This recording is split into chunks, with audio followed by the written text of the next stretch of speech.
the ashes. The spirits light up the night. Looking down. Now, from the Untold Radio Network, it's Untold Radio AM with Doug and Alex Hajicek.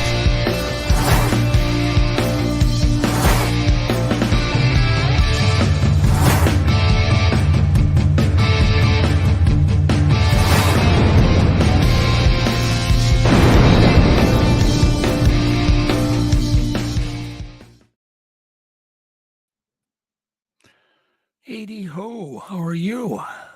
Good. Welcome our live audience. Do you know we had just a little under 600 live people last? That's incredible. Thank you, guys. Means a lot. So yeah, welcome everybody. I see I even see Charles Smoke is here tonight. Awesome. Of course, we have all of our moderators, John and Catherine and Jay, we got all sorts of people. Let's see here. What do we got going on? Oh, tonight we've got Logan. You're going to say his last name. Go ahead. Go ahead. I'm not touching his last name. Schoessow. Schoessow? Yeah. I thought her name was horrible. He'll have to correct me. He tops us, doesn't he? Yeah, he does. Because when I was a kid, and I'm sure when you were a kid, remember the teacher's first day of school? Oh, yeah. Yeah, it was butchery of the 9th degree. Yeah. Of our name. But anyhow, so we have Logan on tonight, and he is a man driven by Bigfoot technology. So we're going to talk about future Bigfoot technology and now technology and how we can use it and, what we can do. We have a secret guest tonight, too. No, we have a secret. Well, he's kind of a host. Yeah. Secret co-host. Yeah, secret co-host joining also tonight. Yes, secret co-host. So we're going to have a four-way conversation. So I love four ways. Yeah. So we're going to be discussing Bigfoot technology, and then so we're not going to have tech breakdown. The whole damn show is tech breakdown. Yes. So our that'll be our main focus. Then we've got some trivia. We've got You Be the Judge. I don't think we're having 5-minute witness. No. You want to know why we're not having 5-minute witness? Because Alex doesn't go and get the 5-minute witness automatically, because he doesn't know any 5-minute witnesses, do you? No, I only know 7-minute witnesses. So you can't just call anybody. And I know some, but I was so crazy busy today. You were. It sounds like. Although you did pre-record, you do have one. I think you have one in the bag, right? Yeah. Never mind. We'll hit it next week. We got such a packed show, we can't. What else? Oh, we are going to do trivia. I'm not going to say what topic, but I had a kind of a unique experience this week. I met a guy online on Facebook Marketplace, right? Right. And we ended up talking, found out he had a mutual interest in Benelli motorcycles. Do you know what that is? Yeah, motorcycles. Well, I don't. Okay. Anyhow, how bad do you want vintage Benelli motorcycles. So I ended up talking for a while. I went out to his place to look at his motorcycle collection. I'm not going to say the guy's name, but he was a TV celebrity. So who was it? I'm not telling you. I'm not going to tell you. But I can say that, he had basically 2 mansions on his property was met by a giant white gate. So it was P. Diddy? Miles of fencing. Just kidding. Beautiful place. Horse ranch. Indoor collection of Benelli motorcycles. It was fun. Anyhow. But he was, I can give you one hint. He did a show on Showtime with Pauly Shore. If you know who Pauly Shore is. the comedian. Yes. Okay. Yes. So he starred in a show with Paulie. So I'll give you an idea. But it was one of those coincidental kind of weird things that happens, very seldom. Right? There Just are no because I such was thing as interested coincidences. I was just interested in motorcycles. That's all. So we had so much in common. The TV industry, people we both knew together, and blah blah blah. That's always fun. Yeah, and he used to live above the comedy. What's the Comedy store? comedy store in L.A. Oh, wow. That's super obviously knew a whole famous. bunch of comedians too. So it's interesting. But man, what a beautiful place he's got. Like we're talking like, oh my God. It's pretty cool. Sounds nice. All right. So now we're going to jump into a little bit of untold news. Something massive. Did you hear about this? Something massive is shifting inside the moon. Like inside the moon. No, I haven't heard that. You haven't heard that? Do you want to throw up photo one? There you go. Good job. Good job, son. You figured it out. You got it. You got it. Photo one. Anyhow, they're calling it moon goo because it's like semi-molten lava. That's kind of what they think. Yeah. Like not cooled down yet, which doesn't make sense because do you know what the temp is in space? What? It's way below zero. Look it up. I'm sure the surface of the moon is kind of interesting because there's no atmosphere. Look up. Go ahead and look it up right now. What is the temperature on the moon if you were to stand there? And then look up what's the temp in space. And then I'll go ahead and read this article. The temperature on the moon yeah is about negative 246 degrees Celsius. Yeah. Which is cool. About, what it is in a typical Minnesota winter. Yeah, it's about the same. Anyhow, just look up the temp in space. I want to read this. Okay.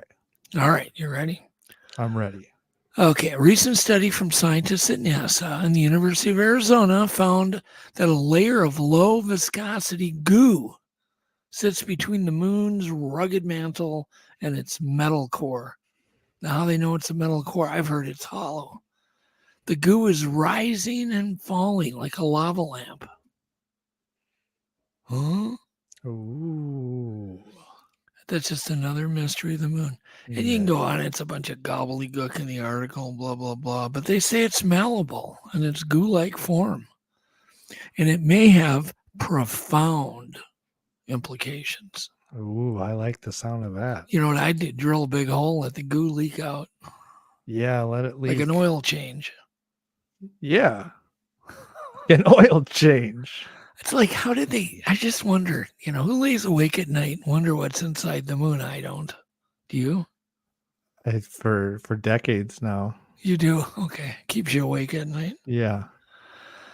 It is interesting, but I just, I don't give it. Anyhow.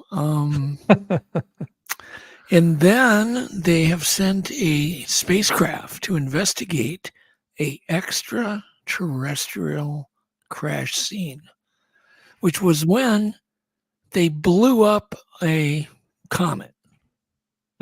Blew it up. Did you hear about that? No. Why What could go wrong when you blow a comet up, right? It's part of this defense situation where they're... Sounds like the beginning of a Bruce Willis movie. Exactly. So they're going to the crash scene. They call it a crash scene. The headline was kind of clickbait.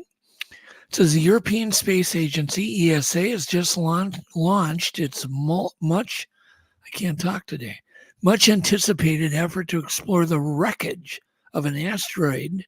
And the asteroid was called Dimorphos. And apparently they successfully obliterated it last year during its pioneering planetary defense test. So, hey, we're protected now.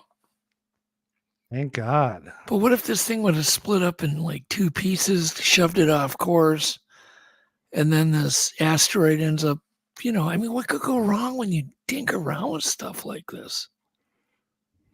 Don't you think it's risky? Yes, it is hyper risky. I mean, testing, put a man-made object up there and hit it. I don't know. Why do you need to test explosives? You don't really need to. No.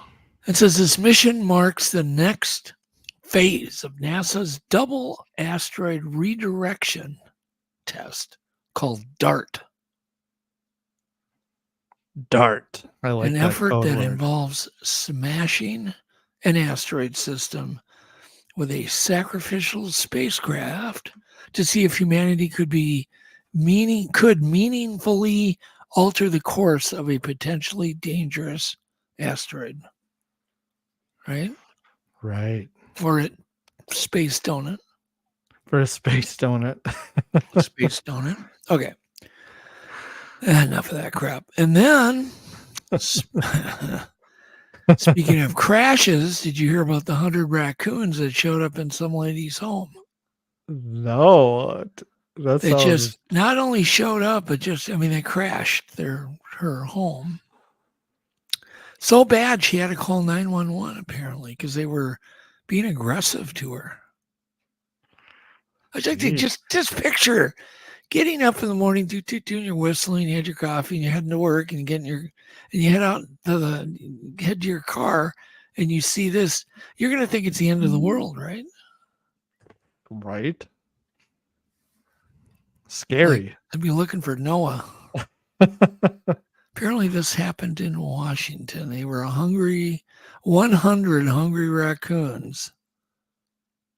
Apparently, some were aggressive. So it's a swarm of raccoons. Swarm. This is like a new Hitchcock movie. Yeah, it's a swarm. Called the Coon. That's all I have for news, other than the fact Hurricane Milton just made landfall like 10 minutes ago when the moment we went on the air. Made landfall in Sarasota, I believe. Sheer winds and a little drier air kind of slowed it down a bit. So fingers crossed, it's still category 3, if not a high 3 or a middle 3 category. So it's going to be bad. 500,000 people are without power, over 500,000 now in Florida. They also had an outbreak of tornadoes in Florida. So prayers go out to everybody in Florida. Stay safe. Hopefully you've evacuated if you're in the path of this very, very dangerous storm and flooding and surge that's coming in. And why did you keep the raccoon picture up? I'm talking about hurricanes. What's with you, Alex? That's so insensitive. That is kind of insensitive. Well, their tails have a ring around them. They do. That connects. They kind of have a hurricane tail a little bit. They do. And no joking, really, prayers go out to everybody. I mean, they've just been devastated from this last from Helene, and now we have this, Milton. It's crazy, And hurricane season is just starting. You don't want to mess with anyone named Milton. No, and there was a Milton. I think there was a Hurricane Milton at one time. But anyhow, just stay safe, everybody. If I get any really amazing updates, I will pass them on. And with that, we want to cheer everybody up with some amazing dad jokes. Just, all right. They're amazing. I see the look on your face. Can I get everyone excited? I got a bumper to play. Oh, my God. Go ahead. Boom.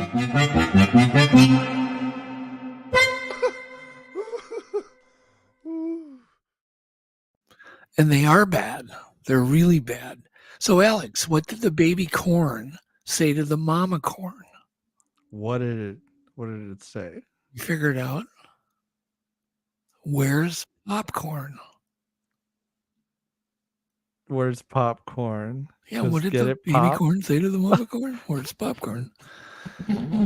Why was this one you'll love? Why was the broom late for work? Why? Why was the broom late for work? Because it overswept. Oh. That one needed a drum. Okay.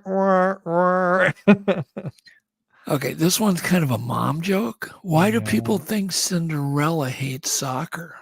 Why do people think Cinderella hates soccer?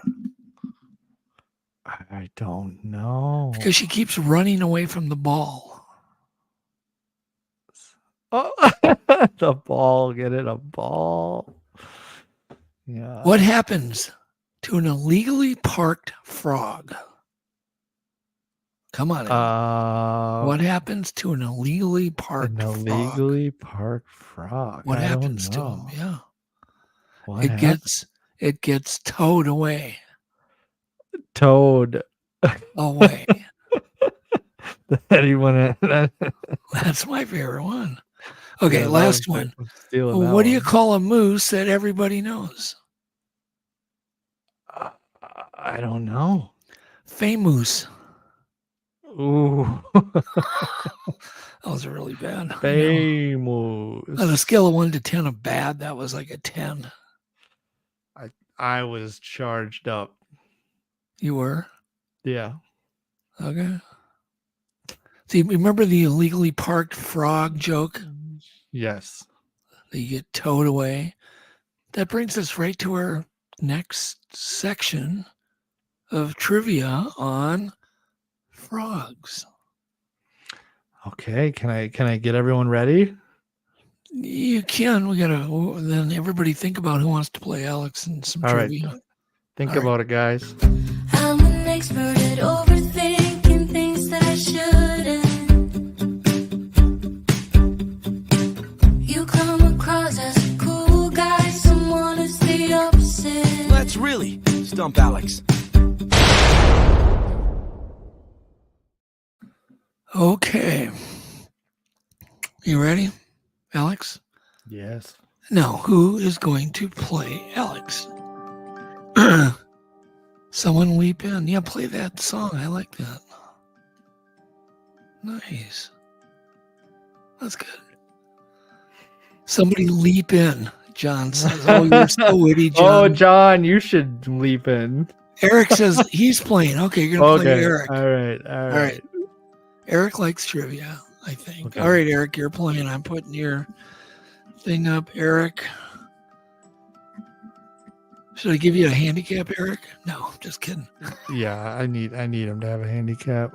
Okay, no cheating now, guys. This is the honor system.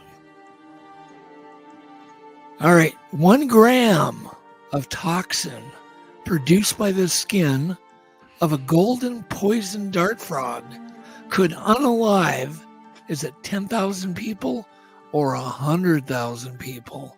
1 gram of their toxin could unalive 10,000 or 100,000 human beings. Alex? 100,000. You're going with 100,000. What say you, Eric?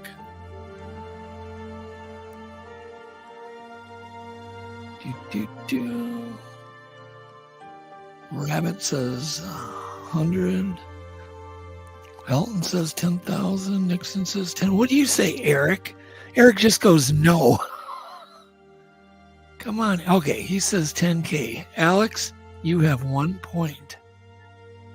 Or yeah, you have a point, Alex. Jeez. You know, every once in a while, a blind squirrel finds a nut. No, yeah. Eric, it is 100. It's hard to believe it's 100,000 people. That's some bad toxin. Okay, when Darwin's tadpoles hatch, a male frog swallows or sits on the tadpoles. So the answer is either swallows or sits on them. Sits on them. Uh-huh. Alex, what do you say? Swallows them. Swallows. Eric, what do you say? Rabbit says swallow. Eric says swallow. Okay, you're both right. They swallow them. And then they grow, and then they proceed to either cough them up or poop them out. Which one? Cough them up or poop them out? These fully tiny formed frogs. They poop them out. Alex says poop them out. What say you, Eric? Do they cough them up or poop them out? Rabbit. John says cough. Eric says cough. Alex, he says poop. Yeah. Okay, Eric, you're right. It's cough them up. Ooh. Susan got it right. Mary Jo got it right. John got it right. Yeah. Okay, moving on. You can turn the volume down that music a little bit. There we go. We don't want to give anybody anxiety with that music. All right, next one. When a frog swallows its prey, it burps air or it blinks to swallow it. What does it do? Burps air or blinks to be able to swallow its prey. Burps air. Alex says burps air. What say you, Eric? Eric says coffee tadpoles. I don't know what that... Eric says blink. Eric, you got it right. You and Alex are now tied. Or is he? No, I didn't write. He just one ahead of you. Eric's pulled ahead. Oh, no. Start thinking, dude. I gotta put my So thinking apparently, cap yeah. on. So what they do is they burp, they blink. Sorry, they blink, which pushes their eyeballs down on top of the mouth to help push the food down its throat. Okay, got it, Alex? Got it. So you remember that they blink. So when you swallow, you got to blink. Eat a donut, blink, and then swallow. Okay. Mm-hmm. The wood frog of North America actually freezes solid in the winter and is reanimated. True or false? Now think, we're talking solid. Can a frog freeze completely solid and reanimate in the spring? True or false? True. Alex says true. What say you, Eric? Susan says true. Eric says true. You both said true, right? Right? Mm-hmm. And it is true. In fact, it was a friend of mine who made that discovery and wrote a scientific paper on it many years ago when he got his it was his thesis, I think. Isn't that cool? Very cool. Anyhow, blah, blah, blah. Let's see. Look here. Do you want me to explain how they do it? Yeah. How do they do it? So when the temperatures fall, the wood frog's body begins to shut down. It's breathing, heartbeat, muscle movement, blah, blah, blah. And then the water in the frog's cells freezes and is replaced by glucose and urea. See, I knew there was a good use for urea to keep the cells from collapsing. And then they thaw, frog warms up, its body functions start to resume, hops off like nothing happened. Isn't that crazy? Think about that. Yeah, That's so weird. it is weird. Okay.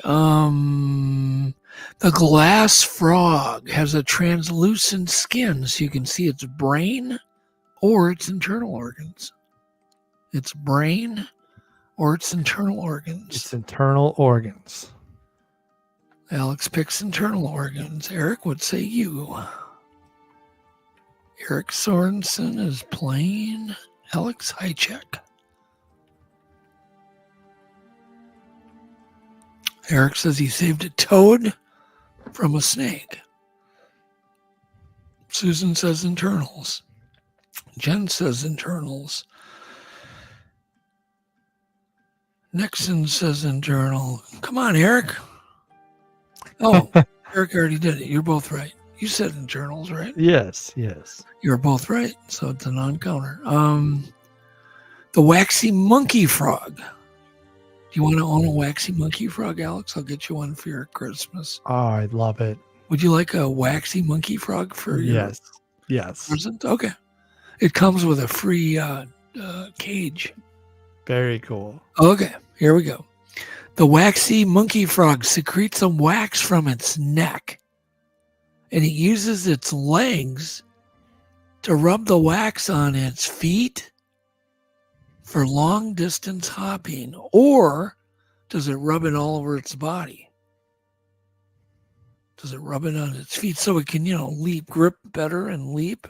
Yeah. Just rub it all over its body. Which one? It's feet. It's feet. Alex says it's feet. Eric says lick it. It's frog grips. Frog grips. Oh, yeah, frog grips. Oh, yeah, that rings a bell. Yeah. They're motorcycle grips. You can Yeah. get frog grips. So John says body. Jen says all over. Susan says all over. And come on, Eric. Did Eric answer? He didn't answer yet. All over its body. Eric is right. He's too ahead of you now, dude. No. Oh, yeah. Eric Well, pulls away. the segment isn't Alex stumps you. So let's stump Alex. Okay, here we go. Most frogs have teeth. True or false? False. Like fangs, They're teeth. little gummers. Most frogs have teeth. True or false? False. John Ayers mentions frog tape. False. It is true. All frogs have teeth, very microscopic teeth that grips their prey before they swallow it. So what did you say, Alex? You said no. So you're wrong. And Eric said no. So he's wrong. You're both wrong. What the hell? Susan got it right. All right, here we go.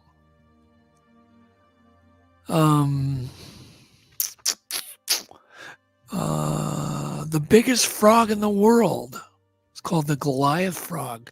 It lives in West Africa and can measure more than a foot in length and weigh 3 pounds, 7 pounds, or 10 pounds. 3 pounds, 7 pounds, or 10 pounds. 7. Alex says 7. Susan says Eric is cheating. I believe he is. Remember, Eric, if you start winning, you're going to get accused of cheating. That's just the way it works around That's here. why I lose on purpose. Yeah, because he doesn't want to be accused of cheating. Yeah. So he throws the answers.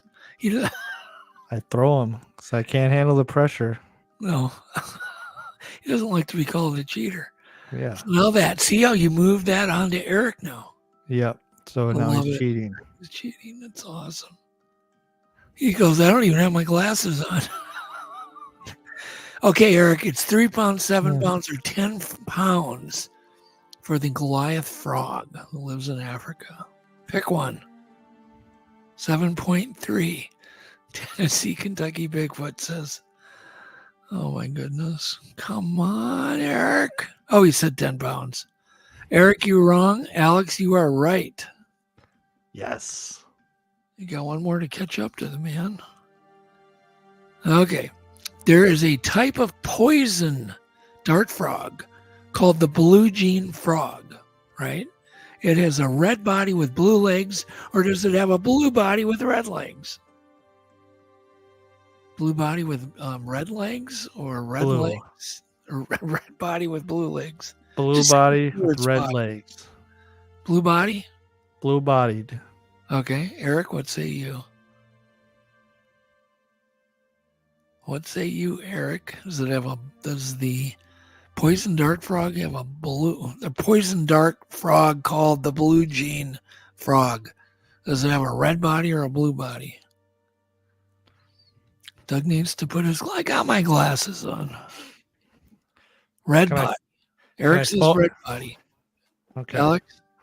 You Blue. said blue body. And Eric is right. It is a red body with blue legs. It's called a strawberry dart frog. And we need to have a timer now. We're going to do that because that'll prevent cheating. Can we do a buzzer, like come up with that next week? Yeah, we really need a buzzer. Then you lose if you haven't answered it by then. Yeah, and I can hit the button whenever I want. Yes. Okay, good. A new way to cheat. Yes. According to amphibiaweb.org, there are 5,000 frog species or 7,500 frog species. How many? 7,500. That's your answer? Mm-hmm. Eric, come on. Eric. 7,500 for Alex and some other. Susan says 5,000. Come on, Eric. He's looking up the answers. You got to be quicker, Eric. Just go with your gut instinct. Eric goes 5. Okay. Alex, you said how many? 7,500. Alex, you got it right. Guess who's tied with Eric? I guess that proves he threw that one to prove he wasn't cheating. Because we don't know. We don't know. No one right.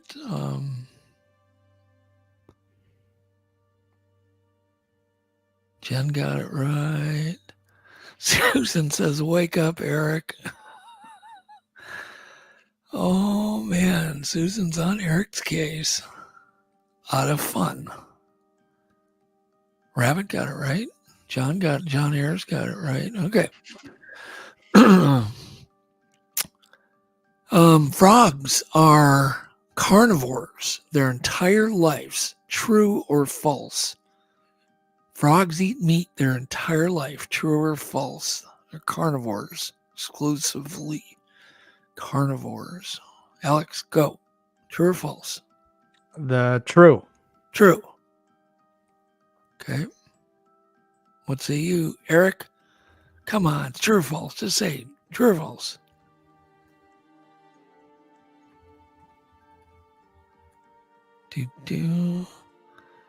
True or false? Frogs are carnivorous. Eric says true. And what did you say, Alex? I said true. True, you're both wrong. It's false because when they're tadpoles, they're omnivorous. They eat plants. Tuh. See, that was a trick question I threw in there.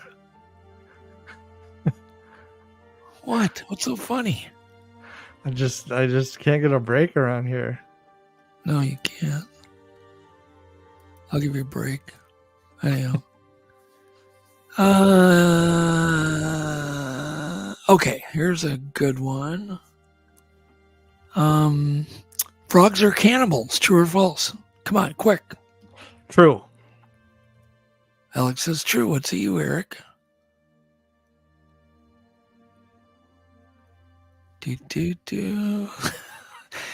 Eric's always yelling at me going, I already answered. Wait, can I change my answer? No. Okay. What did you say? Frogs are cannibals. True or false? I said true.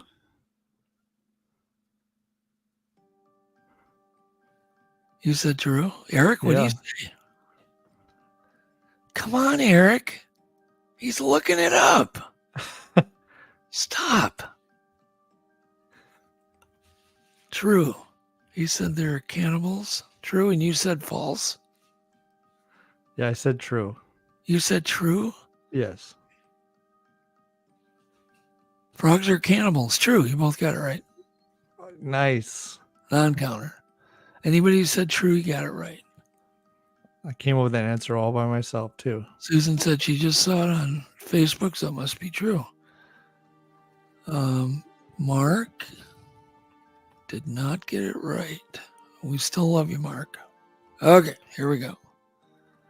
Blah, blah, blah.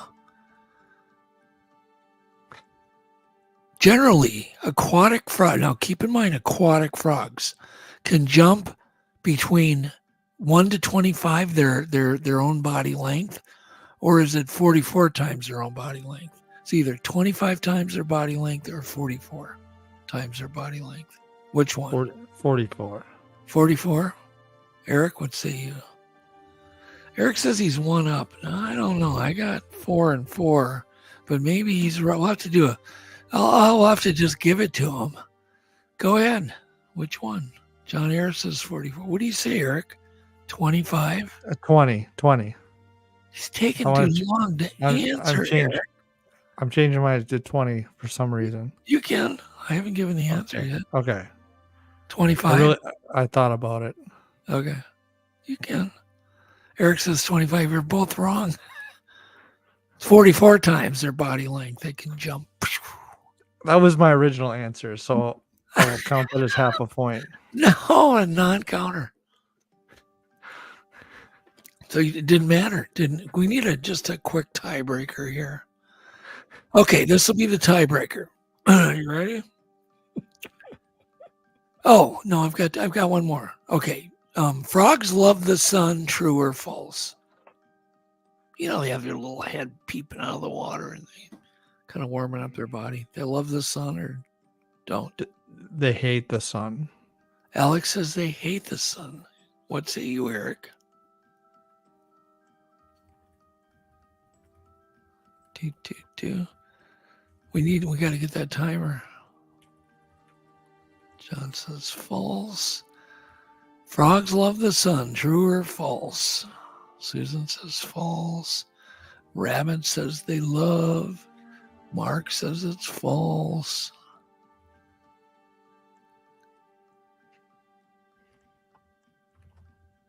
Still waiting for Eric. He's got to be looking up this crap. Yeah. False. So it is false. It's false. Eric got it right. So Eric won. Wait, I got it right too. I said false. Oh, you did? Oh, then you both got it. Okay, then here's the tiebreaker. Okay. Frogs make a lot of noises, right? They can trill, chirp, scream, bark, grunt, peep, beep, cluck, croak, quack, whistle, bellow, and hoot. True or false for all of those things? This is a tiebreaker because you can't look this one up. I would never look it up. Frogs can, yeah, right. Frogs can do all those sounds I mentioned. It's a lot of them. Daniel says false. Susan says yeah. True. True? You say true? Come on, Eric. I could have just thrown one in there. That's not right. You'd be hosed. Mary Jo says false. Come on, Eric. You're killing me.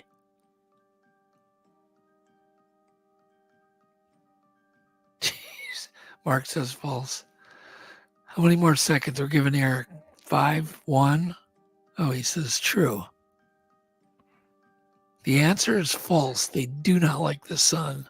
They tend to avoid the sun during the day because their skin will dehydrate really quick. They basically try to burrow during the day, stay moist underground, and eat at night. Duh. So they don't want to turn into beef jerky. No, they don't want to turn into frog jerky. Have you ever eaten a frog, Alex? I don't think I have. I have. Oh my God, they taste like chicken. It's I mean, good. they used to have a restaurant down the road for me. All you could eat frog legs. Really? Serious. Like anytime, any day? Like all day. Yeah, it's all you can eat. Pay one price and you just go and eat frog legs all day. And of course, they went out of business. I wonder why, right? Was it a hopping good time? Yeah, you hopped over there. Yeah. Anyhow, it's a true story. Anyhow, I guess who won now? I lost track.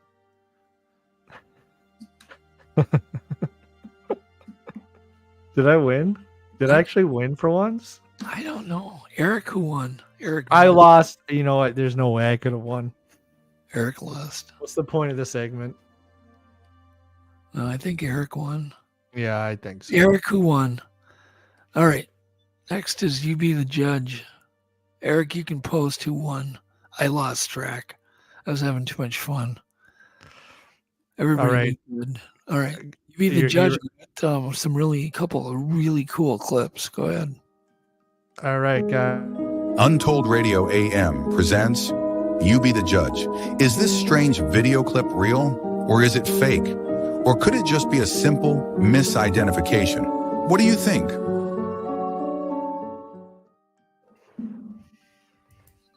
All right. First clip. These are really interesting because this is similar to what was swarming around my house. But what swarmed around my house, they were perfectly round. These are completely different. Go ahead and play clip 1. What are they? This is real, fake, or misidentification?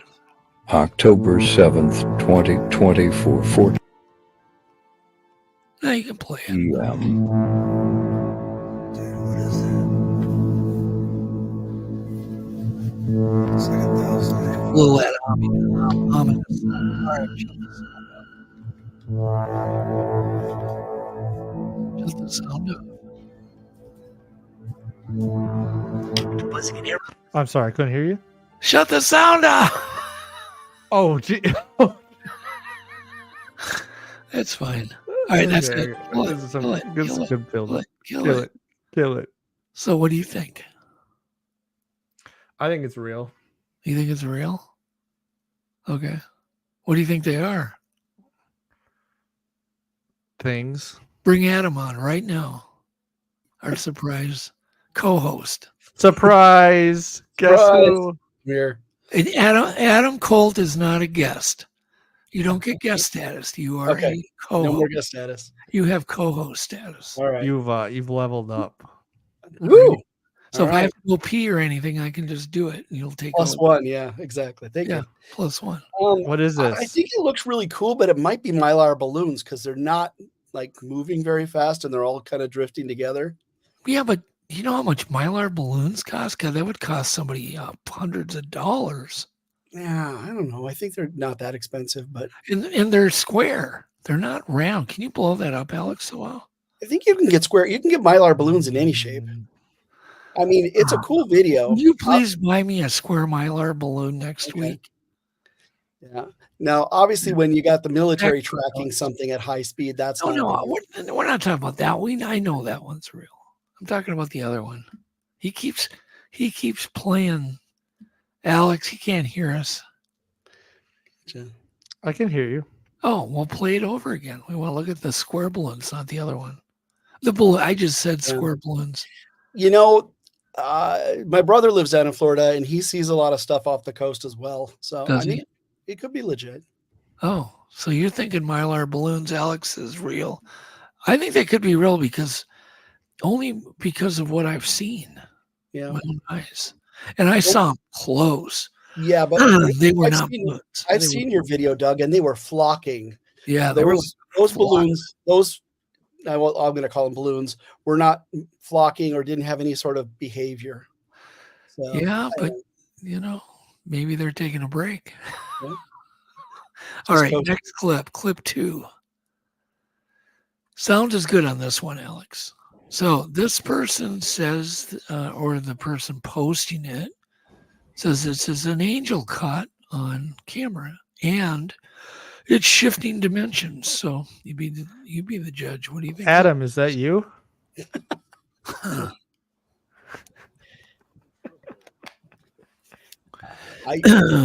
as a kid, my superhero favorite was Hawkman. So I always wanted to have wings. And yeah, I don't know. That's pretty impressive. That's cool. And then Hawkman? Hawkman, yeah. That yeah, was- would you nerds pay attention? yeah, we're looking at the angel. Why does it blink out? Let's watch.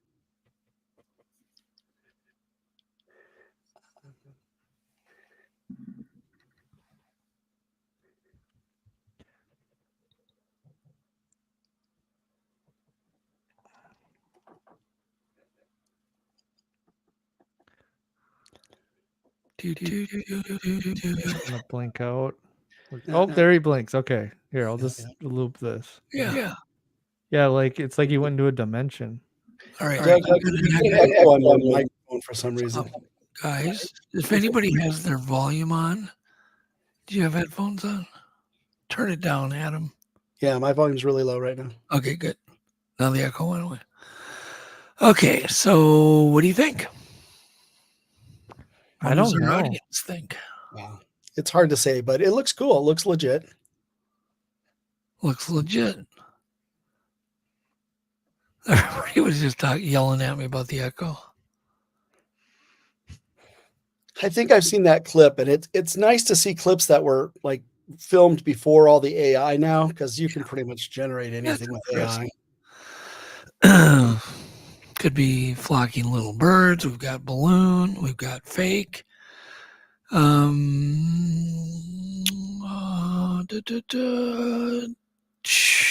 Pretty much everybody thought it was consensus. It was fake. But Alex, what do you think? I think it was a legitimate angel. Smile if you're lying. I think it's an angel. Maybe Adam. You're hanging out with your brother too long. I'm with Alex. Okay. All right. Well, I don't know if that correct. Wait, so do you you're not deny? All right, let's the word of the day. This is perfect. Okay. The word of the day. Word of the day. It's kind of a weird. That's gonna be a weird word of the day.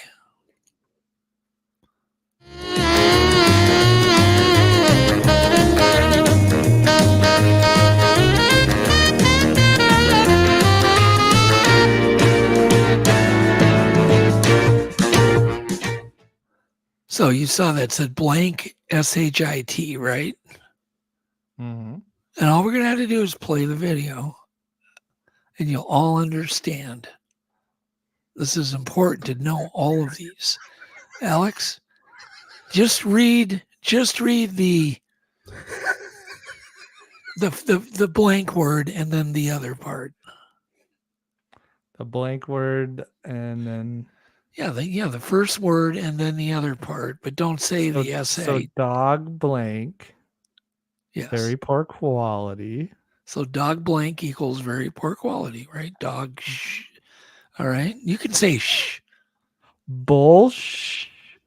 Not true. Right. See? Horse. Nonsense. Yep. See? All the Ape. Rambunctious. Yep. If guy went ape, he's got Adam goes ape. Too much. I think Adam's more I was telling him, slow down. You're going ape. Insane. Yeah. Go ahead. I'm more chicken. Howard. You are chicken. Yep. Then there's rat, which is poor quality. Yep. If it's made on it. Yep. Rat. Yep. And there's no which is obviously. Yep. Yeah. Like, Adam, you go ape, and that is, yeah. Yeah. I've seen a comedian do this routine. It's really. Oh, really? Really good. I didn't know that. Yeah. Go ahead. Next one. Adam, you want to chip in here? Holy mind blowing. Unbelievable. Yes. Next. Back to Alex. Hot, which is very good. Yeah. Dip, the total dumbness. Dumbness. Dumb tough, take it or leave it. Jack, nothing. And then, of course, me, the perfection. There you go. Alex, you're the See all the things you can do when you combine words. So many meanings. That's awesome, isn't it? It's powerful. Okay. So I've just digressed a little bit this week on the words, but that's okay. We're going to do clips, and then we're going to bring on Logan. Yes. Okay. Here we go, guys.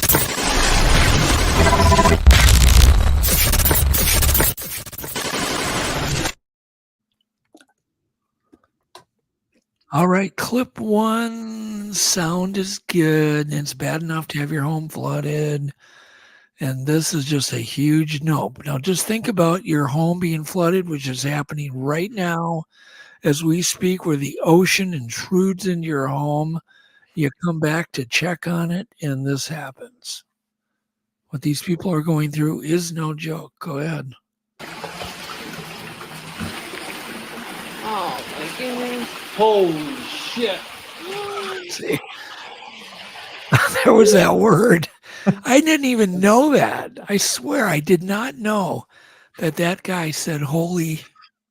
Well, I mean, can you give him a pass? There's a No, I crocodile. know, but that and- shows how important those words are that we It went is. through and He's already taught using everybody them. the meaning. That was definitely a holy, yeah. Yeah. That was a big croc or whatever it was in there, alligator or croc. Okay. Clip two, no sound. Last week, the Northern Lights were amazing all over the U.S. because of these X-class flares that we had, and this is just one of them. See, Adam, when we go to Snell, we've never seen the Northern Lights up there, which 2 years in a row, which is weird because every time I go up there, they look just like this. Yeah. Like they'll be straight above you. Isn't that cool? Yeah, it's funny you mentioned that. I've seen him in northern Minnesota quite a bit, but we're up further in Canada and we didn't see him. Wow. All right, that's good. All right, clip three, sound is good. So, okay, don't play it yet, Alex. You can take that one off.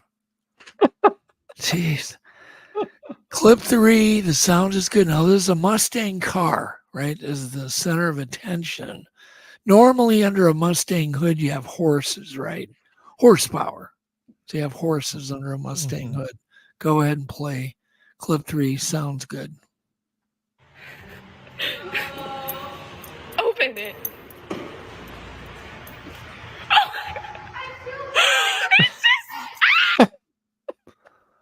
A freaking raccoon.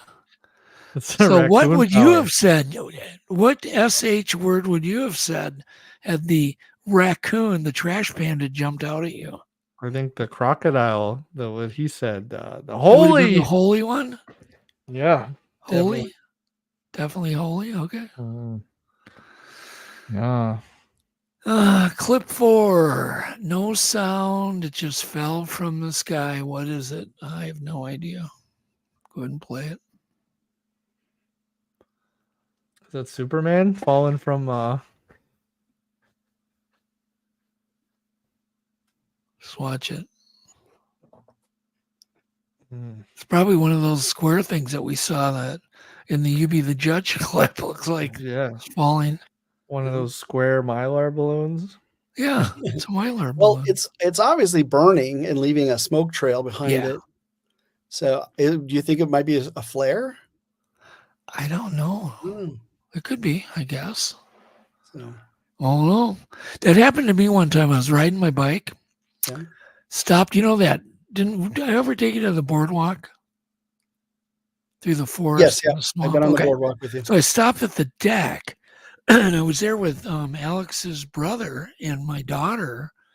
And here comes something just like that, flaming out of the sky, clear blue day, and landed about maybe 200 feet from us.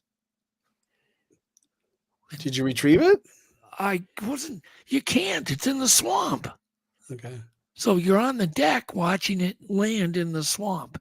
And Blaine was there and my daughter was there. And I'm like, this crap only happens to me. Like, It's true. what the heck?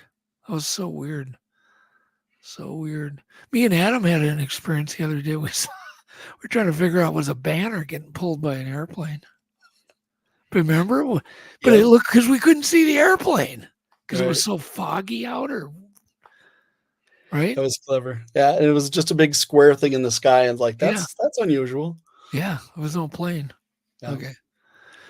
All right, next one. Alex will love this. Alex loves Sonic. You'll love this clip. Clip 5, sound is good. Do blue squirrels exist? Go ahead. Oh, this is perfect. I got him perfect. Is he coming out? He's coming out. Alex, do they exist? Yes, they do. There it is. Blue squirrel. There's the sonic squirrel. The fabled blue squirrel. Have you ever heard of blue squirrels, Adam? Nope, not until the second. You've not heard of blue squirrels. Okay. I think it fell into a porta potty. Oh no. I think it did the Chevy Chase. Yeah. Chevy Chase in the bathroom. Fell into the chemical toilet, you know. I'm serious. We had a couple albino squirrels, maybe. It was an albino that fell into the porta potty. Okay. It's pretty well evenly distributed, though. That's pretty crazy. Yeah, that's kind of my theory. I don't know. Mm. Alex wants blue squirrels to be real, though. I know you do. I do. Clip 6, no sound. This is Alex going to the donut shop. Alex, go ahead and play it. Say, Alex, do you want to go to the donut shop? It's not playing. It's playing slow. What's going on? It's playing slow. Are you kidding? Well, on my end, it's like very slow frame rate. Hey, let's fix that. There's his brother who wanted to go to the donut shop. Okay, it's normal now. Wait, let's just see that. I had to throw that in. I just had to. All right, clip 7. The last clip is the last clip. Sound is fine. Would you get that off? The sound is fine. The black outline is very, very telling from last week. Go ahead and play this. This is very telling. Look at that blackout from satellite image from the last hurricane. Yeah. That's insane. So I would imagine now it looks quite a bit wider, that black line, because 500,000 people are without power near Sarasota, Tampa. Inland, they've had many tornadoes today. So it's been really crazy in Florida. Anyhow, that's just crazy. Well, you can see the path of the hurricane based on, how dark it is. That's it. That is it. We're ready to introduce Logan? Yes. And Alex, I'm going to say Logan, and then you say the last name. So it's seamless. Oh my gosh. He's going to hate me. Are you ready? I'll try. I'm going to try really hard. So Logan Schoessow has been doing research in Bigfoot space for the past 5 years. He is passionate about using technology to help push the Bigfoot discovery forward.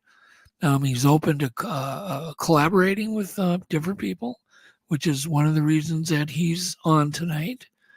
And anyone with new ideas, his main goal is to obviously get footage of Bigfoot. And let's welcome fellow researcher Logan. Alex? Logan? Just so. All right, let's welcome Logan. Good One job, second, Alex. Guys. Thank you. That was.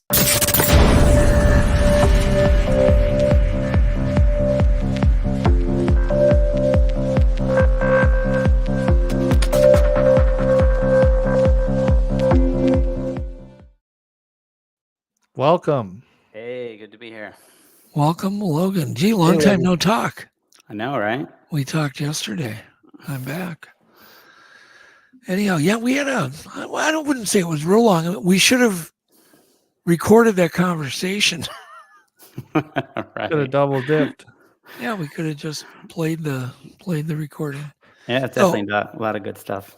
So Adam, by the way, invited Adam on tonight to kind of co-host. Adam is similar to you. He's got different skill sets. He's a Bigfoot researcher, but Adam's the one that did that 30-day project. So I thought we could have kind of a free-for-all night about technology, where it's going, what you're working on. Just kind of talk about what we can do and what we can do different, as if we're having this conversation to better Bigfoot research versus trying to impress the audience. Does that make any sense? Total. So let's just have a conversation, very open. Great, butt in anytime, Alex, you too. But let's just start out maybe explaining what you do, Logan, because Logan has discovered and he is currently using Starlink up in British Columbia, in the wilds of British Columbia. So go ahead, Logan, and tell us about that project. Okay.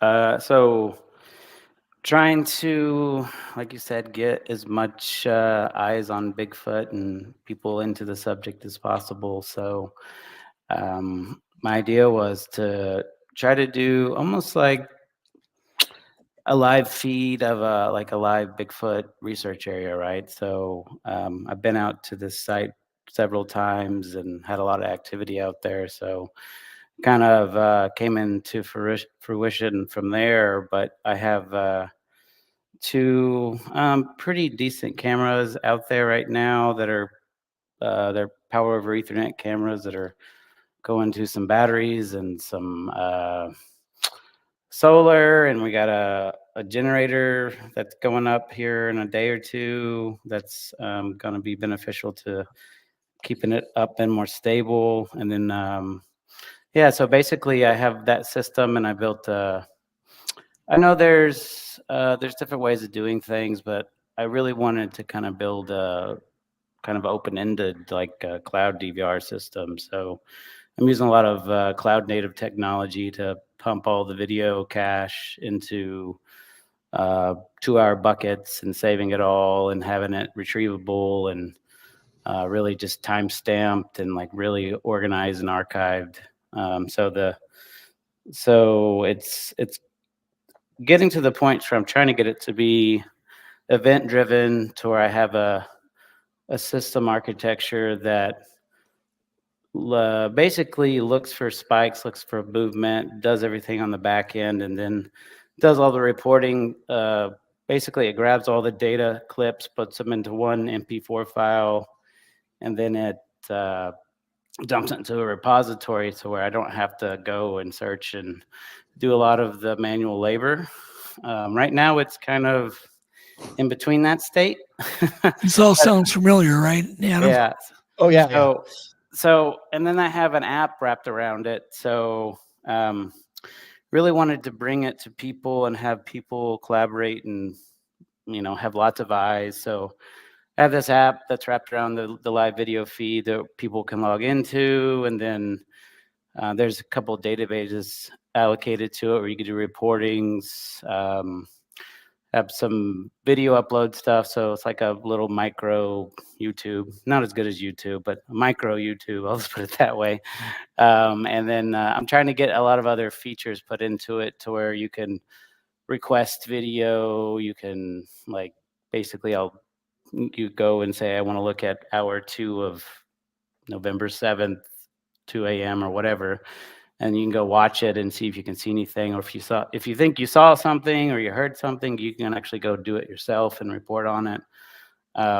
It's really just to get people that can't get out in the woods a little bit closer to the woods. And then, no technology is perfect. So get as much eyes on these hot spots and places where there's activity. So the more eyes on things, the more people watching, the more people looking at something, you're going to see more things. Just like when you're looking in the sky for UFOs, right? Yeah. Looking up at something, you're going to see. If you got 1 million people looking up, you might see something, right? So. Well, okay. Well, let me just jump in. And this question goes out to Adam and Logan. Isn't power the main problem we're having now? Because we have Starlink, finally. Yeah. It's power. And power. How do you get power in the middle of nowhere? This is the question I have for Logan. Starlink is really power hungry. I'm guesstimating it sucks around 70 watts. Is that what you're thinking, Logan? Yeah, it's about 70 watts. Yeah, he told me 80 yesterday. It's power hungry. So yeah. And so can you give us a comparable for someone who doesn't really have a feel for sure. what that draw is? Remember the old incandescent light bulbs? You'd screw them in. Yeah. You had a 100-watt light bulb that was really bright. 60-watt light bulb was what most people used. So when you're looking at 75 watts of power, it's a lot of power. So because today's LED technology and even all the electronics we're using are less power hungry than they used to be. So they may take 10, 15 watts of power, where 70 is still a lot. Yeah. So are you able to get away with solar with something that draws that much power?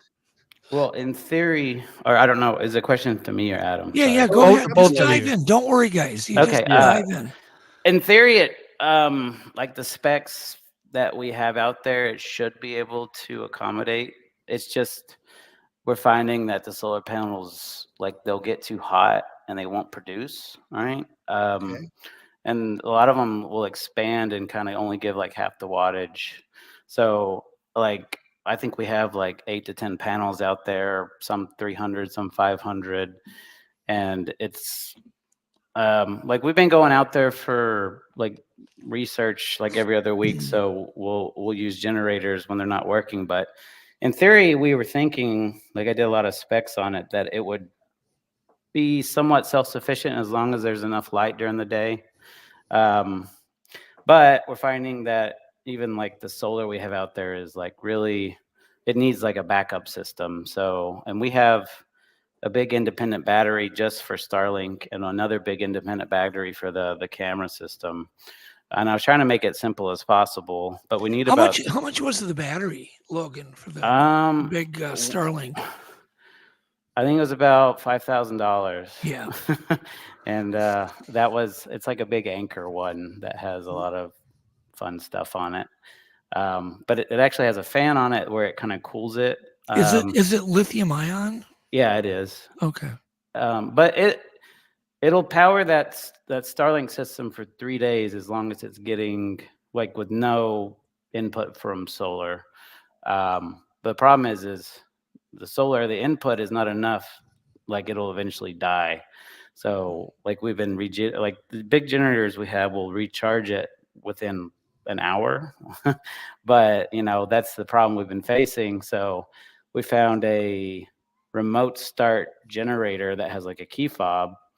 So we're building the system to where we're gonna be able to remote start it it just depends. We need to do more testing, but in theory, it should be every 2 days for about 30 minutes. But that's kind of our solution to the solar, because, I'm reading some solar books too and trying to get more efficient with it. But like, it is. So it sounds like you got to basically plan for these blackout periods, right? For the solar to catch up to that draw. Yeah. But the other problem, Alex and Logan and Adam and audience, is snow. Yeah. It covers, these things. And so if you put your cameras in a very productive spot in the wilderness, you got to be able to get to it often, because at some places up north, it snows every day. Yeah. Like literally. So, and you haven't gone through a winter yet, have you, Logan? Not yet. Not with the equipment out there, no. Yeah. And it could get so bad where you're talking British Columbia, you could get 5 feet of snow at a time. Yeah, I think it might be -20, -30 as well. So I know the cameras are rated to be -10, and they have a kind of an internal heater to them. I don't know how good or bad, because it's kind of hard to test that degree. Where I live in Texas, so I can't do a lot of field testing in that kind of weather. But we'll see. Like I want to see. I have some ideas to try to insulate some things and do some stuff. And there's a trailer out there. We're gonna do our best to see how long we can make it last in the snow. But that's really kind of why we're trying to find like more places, like more habituation places, hotspots, whatever you want to call them. And so we could have, a large array of equipment everywhere, to where it's not just 2 feeds in the mountains in British Columbia. There's, stuff in the US, there's stuff in maybe some lower states where there's activity.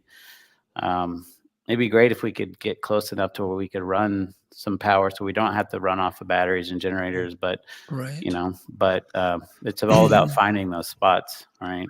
Well, Adam, why don't you give the audience a quick rundown on your crazy project that you pulled off last year? Well, it's very similar to what Logan's doing right now. But before I jump into my thing, I want to let the audience know how expensive the system that Logan's building is and how impressed I am with the system, because it's, solar panels aren't cheap.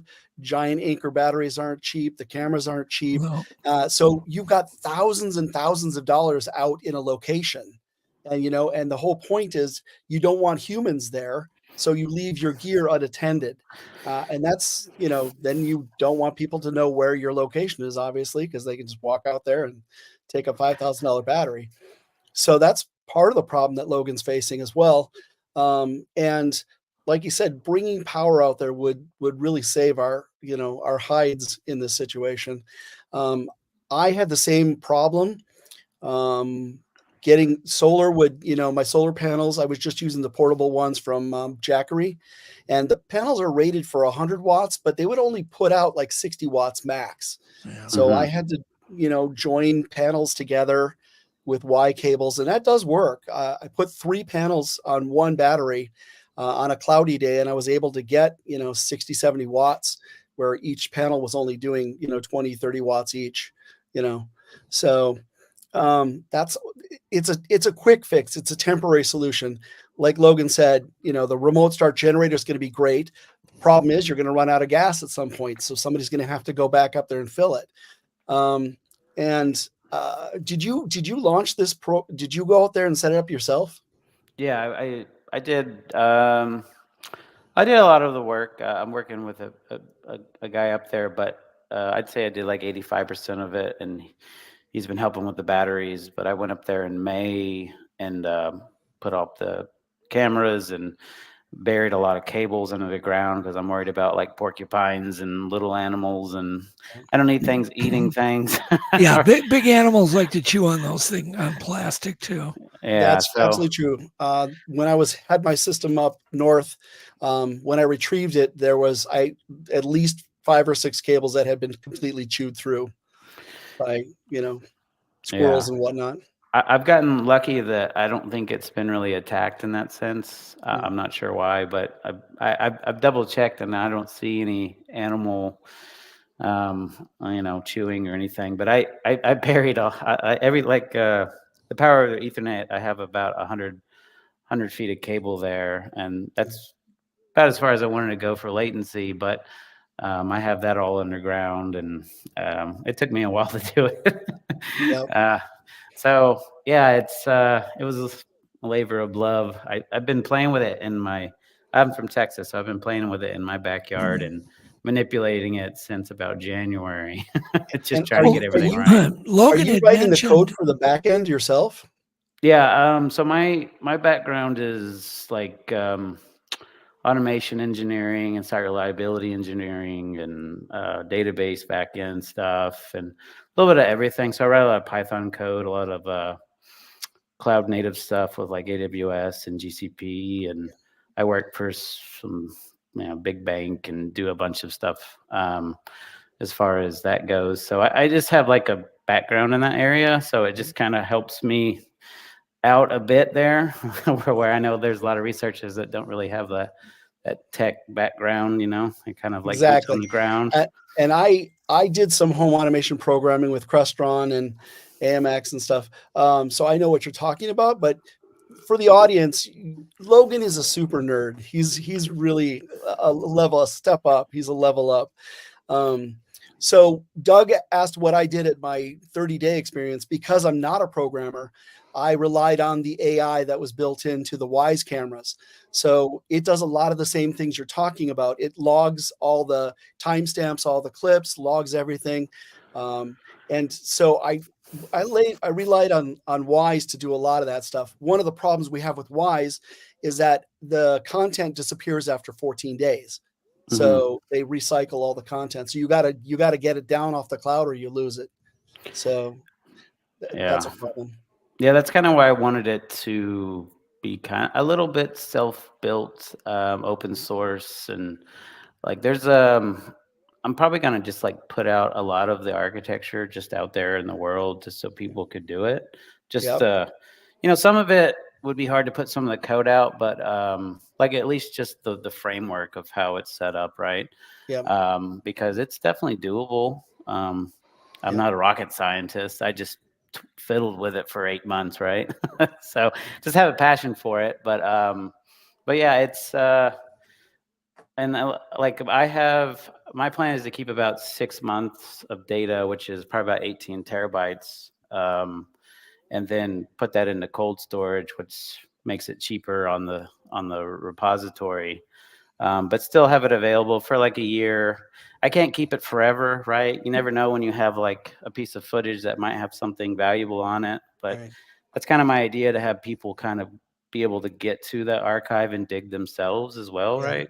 Because I'm one person, right? So it's impossible for me. That's why I'm trying to do automation around it, to where I can at least get like 80% of it somewhat functional and accurate. But you never know, right? If Bigfoot is very smooth and doesn't move fast, and like in the foreground, it may not catch it, right? So yeah, that is the big problem with AI. With the WISE system, when it detects motion, it'll detect plants moving, and so it'll misfire all the time.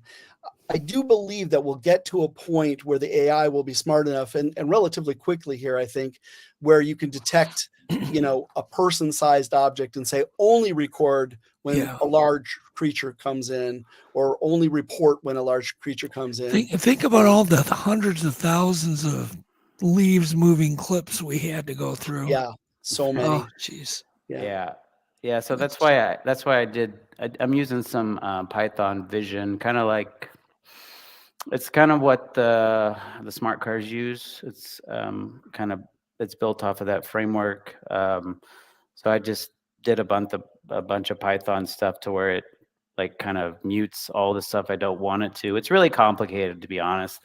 What can you explain it more, Logan? What can you mute with it? Can you mute like leaves and trees? Yeah, you can move certain, like where it only captures like bigger movements. I have it to where it's really like it'll capture, like I have a couple of clips where it's putting the squares on the screen, because I have it to where it'll put the squares pre like movement and post, and then you'll see like an owl swoop by, right? But in the background, you see the trees moving, you might see a couple bugs, but it's only capturing like movements in that direction. That's kind of what I'm going for, like the bigger animal movement right now. It needs to be fine-tuned for sure. There's always tweaking for it, but like I'm trying to get it to where it's, hey, that's a big animal, and hey, it's semi moving to a certain direction. Like there's certain attributes that you have to program into it, but it's not, like I said, it's not super complicated, but you kind of have to dig into it. What about recording just 24/7? So like how I would do it? Yeah, I mean, if you recorded 24/7 and just had teams of people and just made sure that everything was checked, then you're not going to miss something, at least from a program delay. That's why I kind of want it to be like community driven on the app. A lot more like, I just want a lot of people to be able to look at it, but yeah, I'm trying to build that event driven architecture where it's like every 2 hours it's processing, it's doing all those things, and it's pretty much just dumping it all. The problem is it's putting out reports, it's putting out clips, but someone still has to view it, right? So can you guys read? Rabbit put up a little banner there.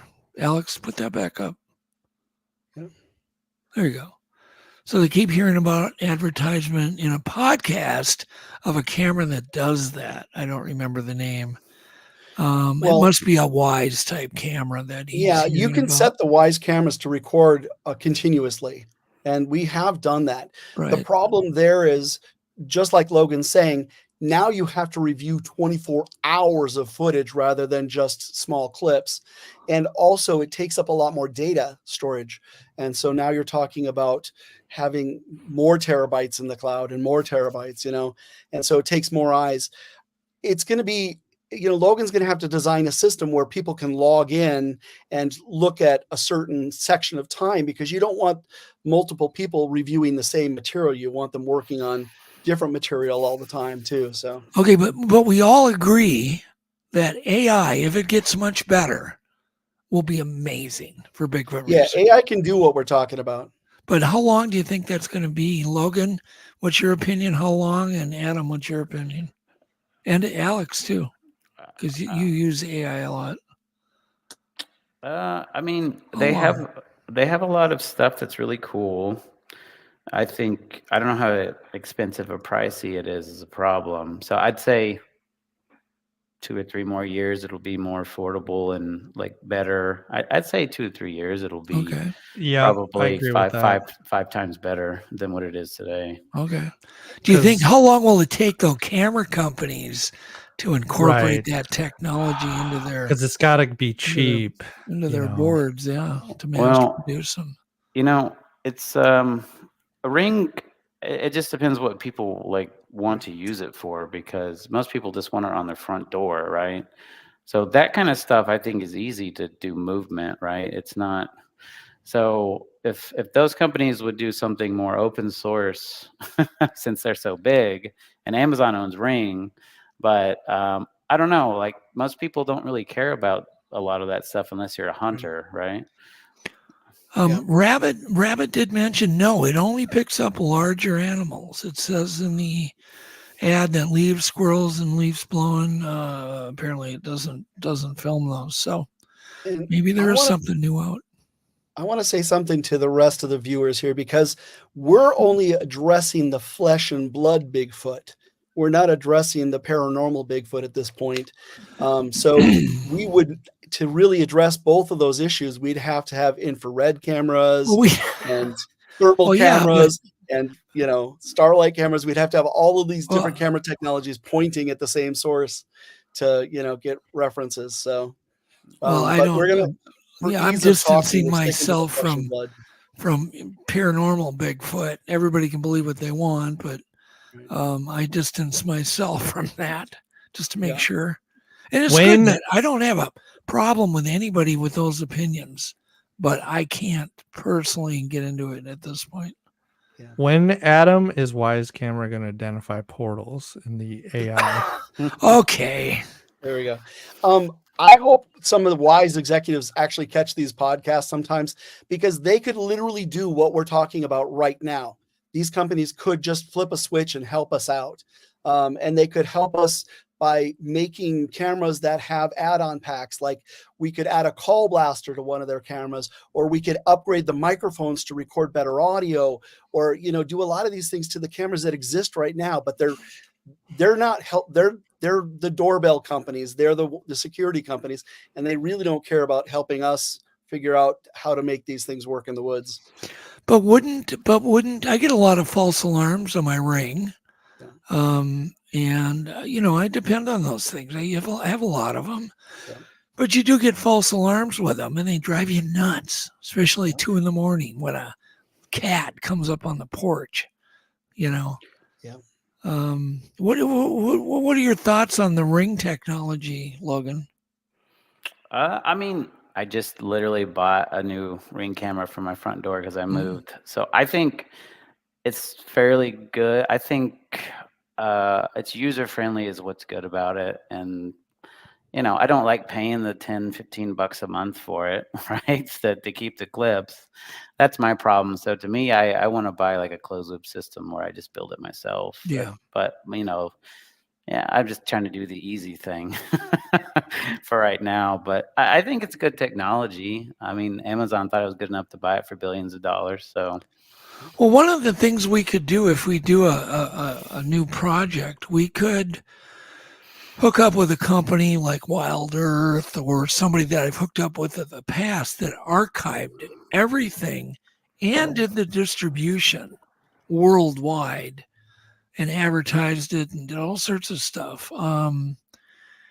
So there is that element. Have you ever dealt with Wild Earth, or are you familiar with them? I'm not, no. Okay. Well, I partnered with them on my bear cam, and it was very successful. Just everything worked really well, and they did a great job archiving every second of this bear that gave birth, and it was just a really good partnership. So, and that's what we need. We need sponsorship dollars. We need partnerships with these big companies. And Ring is great. I use Wise just because I jumped into it right away, but Ring and Wise are pretty much right up there in my book. Right. They're both great. So yeah, you can't go wrong with Wise. It's a wise choice. Yeah. I don't know. Is Wise pretty commercial as far as it more for like house? Like I'm not sure. It's pretty much just like Ring. Okay. They make doorbells, they make cameras, they make security systems. They're probably just competing companies doing the same thing. But it's great that Amazon bought Ring, because Amazon is obviously the world leader in cloud storage, and so the point is they could, really save like what Doug was saying, archive every second for us. And they have the AI technology to actually go through the clips and identify important clips that humans could review then, so there would be less work on our end. Well, let's jump into power draw. Maybe Adam could even tell a story on that to Logan about the LED power draw. Remember we did LED free, IR free things to save battery, and the pictures are quite good. Alex can throw one of those up from the Wise cameras that night. Yes. So obviously Logan knows a lot about this too, but when you're using a security cam and you don't turn on the built-in IR lights, you're going to save battery life. So you're going to get a couple extra hours off of it, because the IR LED lights do take a little bit of power. But the power draw of these cameras is pretty good. I want to say it's like under 10 watts. It's like 5 to 7 watts. So it's like if you've got a 5-watt night light in your hallway, you like the old school night lights that you plugged in, those are 5 watts. So that's how much power it's drawing. Throw another one up, Alex. Yeah. But yes, this is there you go. Wow. This is LED free. Did you see the explosion that we caught there? Alex, yeah. That was great. So that was for my 30 days. There you go. There was. Yeah. And that was with the LED lights turned off, and you're just getting the infrared from the reflection of the sun off the moon. So that's where the IR light is coming from. The beauty of this, if you do get a creature close to the camera, it's not going to be blown out. You're going to get far more details. Yeah. Yeah. And like Logan said, I still haven't gone through all the footage of this trip. And when I started going through this footage, I found some cool things like that where, you see the stars. I saw things that to me are UFOs, things moving in odd patterns. And, so I've got a lot of stuff going on in the sky. I was looking for Bigfoot, but I got some stuff in the sky as well. So. Yeah, I've found some pretty cool stuff. Like I've got some really loud knocks. I guess you call them like power knocks, in my opinion, that are like 20,000 in amplitude if you're measuring it. The cameras I'm using have a decent microphone on them, I'll say. Like when I was out last with Bill from Pennsylvania, he's a big audio guy, and he put I'm not sure what the model is, but his recorders out on kind of the north and south, kind of on both sides of where these cameras are. And on some instances, my cameras were had a little bit better audio than his recorders that he actually set out in the woods. So I'm pretty impressed with the sound audio on it. I haven't played with the IR like what you guys are doing and turning the IR off. I can turn it off. I just haven't done it because I just figured it would be too pitch black. And after talking with Doug a little bit, I need to play with it and see what it looks like because I haven't even done it. But yeah, the IR could be a detriment for the creatures too, possibly. We don't know, but any thoughts on that, Adam and Logan? Yeah, I mean, when you got the cameras up, it looks like a football stadium. I mean, when we had all the IR lights around my camp, it lit up everything. Invisibly, of course, for humans, but we don't know what kind of spectrum Bigfoot can see in. So if they see IR, I mean, they're walking right into a football stadium. They wouldn't go there, you know. yeah. I think there's someone wise told me once, I think it was you, Doug, that like if you don't want to catch Bigfoot, put a camera up and throw the IR lights on. If you don't want them around you. That's what it seems. Of course, we don't know that for sure. We don't know. But after 35 years, it seems like you don't even get activity then. Yeah. But without IR lights, I've had activity. Yep. So at least near the cameras. Maybe I haven't got the creatures, but like, okay, do you remember night 1 and night 2 up at Snowgrove? Yeah. We had the lights off, the IRs off. We had the cameras under the porch. They were standing on top of the damn cameras. Yeah. And we had the generator off too. That was important. Yeah, everything off. Yeah. And they approached and they made a lot of racket and banging the cabin and hitting the rafters up or running their hands along the rafters outside. And it was intense. Intense, yeah. Shocking. Yeah. Yeah. Still, unfortunately we didn't get it on camera because it was too dark. But I just think that if those IR lights were on the cameras, I don't think we would have had any of that activity. Possibly. But there's never a way to know because if you put them on and you don't have activity, you still don't know if there's that cause and effect. Right. You'd have to go back in time to try it, right, which we cannot do. Yeah. So it's really a hard study to ever know. Yeah. And so that's one of the frustrating things, Logan, that you're going to discover after doing this longer and longer. It's still well worth it, but it can be frustrating. Yeah, I mean, I'm definitely going to test it without and see what happens now that you guys are talking about it, because I can turn it off. So I just figured, it would just be dark, right? So we'll see. It is dark Alex, on can you nights. take that down? I want to go. I'm going to leave. Shut my camera off. Go leave it. I'm going to mail you a few pictures, Alex. Okay. But I have to go into the other room to do it, so I'll be gone for a second. All right.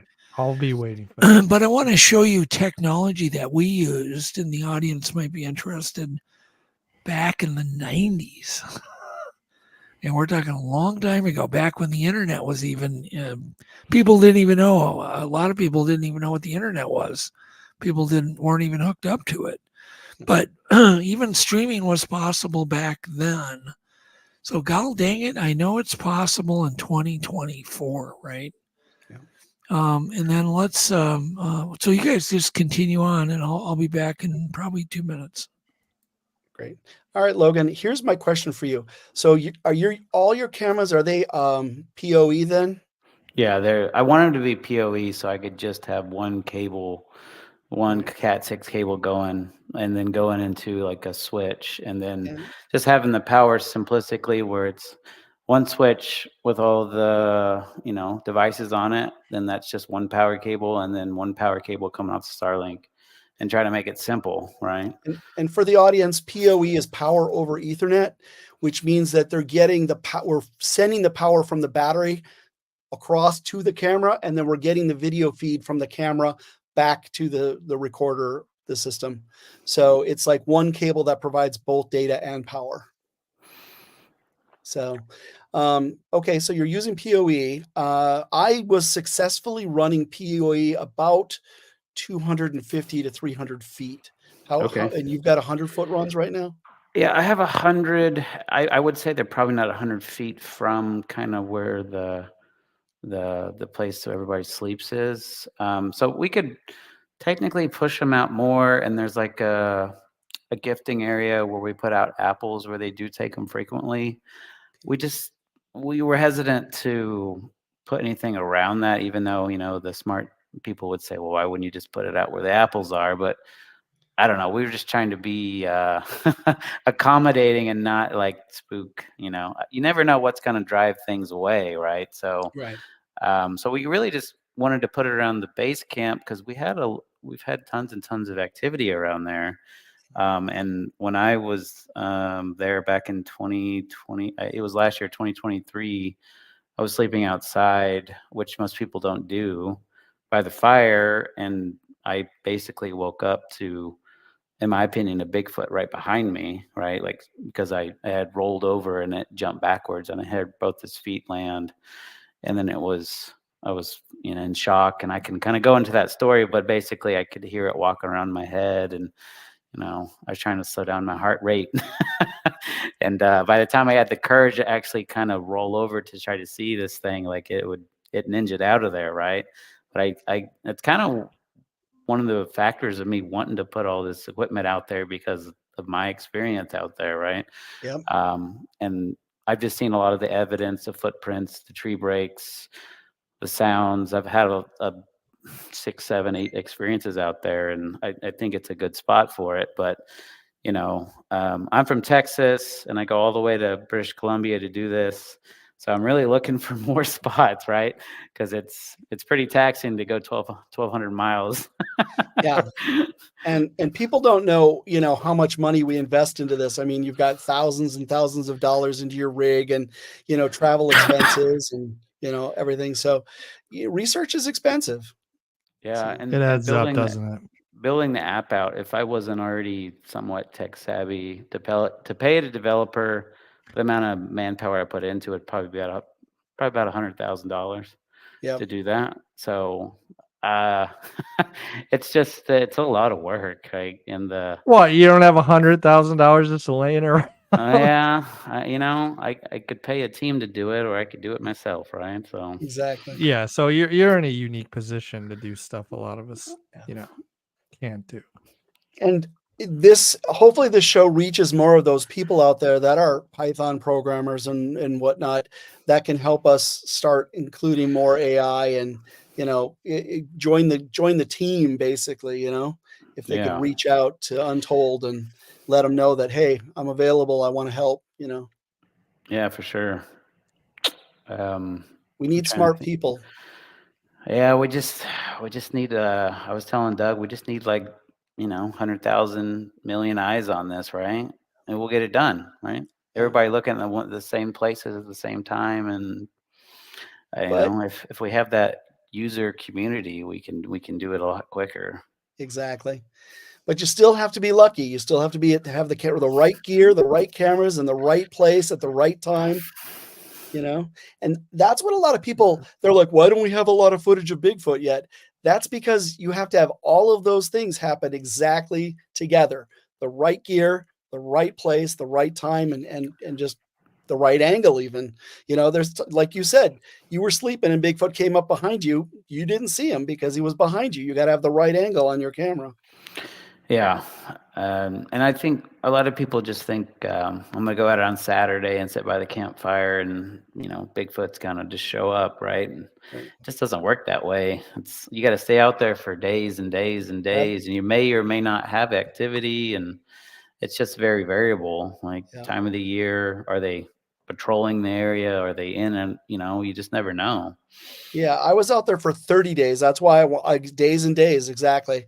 And I had like 6 or 7 things happen, but it was over 30 days, So. Yeah. All right. Well, I really wish you luck with your project. Keep us updated on your status and let us know if there's anything we can do to help out. Yeah, for sure. If anybody knows of a place or wants to reach out or wants to help at all, I'm always open to collaboration. I'm just an open book with it. But if my email is contact@bigfootlivestream.org, right? So I'm trying to get people to reach out to me. I've been hitting up some message boards. I'm not getting a lot of feedback. Yeah. But So let's talk about your live stream for a second. What protocol are you using for streaming?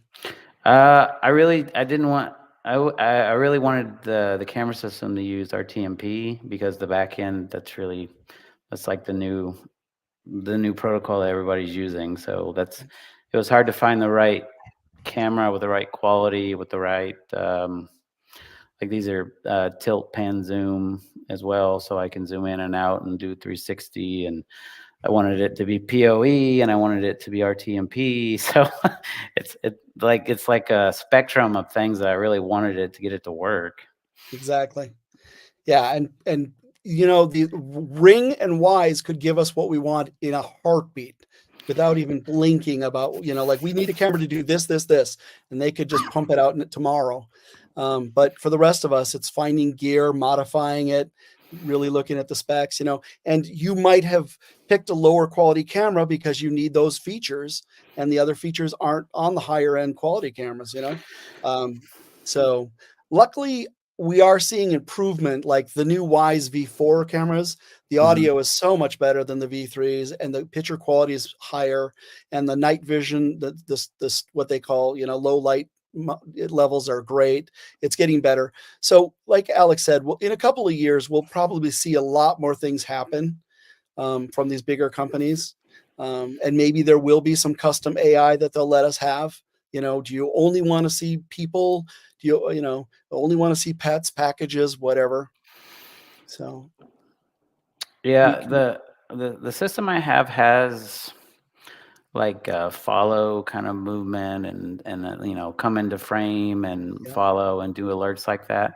Problem is there's a lot of expeditioners that go out there, and there's a lot of people that go out there, so don't really want it to like follow people around. I know I can like program it to not do it when they're out there. So I don't know. To me, I need to build it a little bit proprietary so it like fits. Exactly. It fits the mold a little bit better. Yep. All right, Doug, what do you got for us? Oh, I had I sent Alex a few photos. No.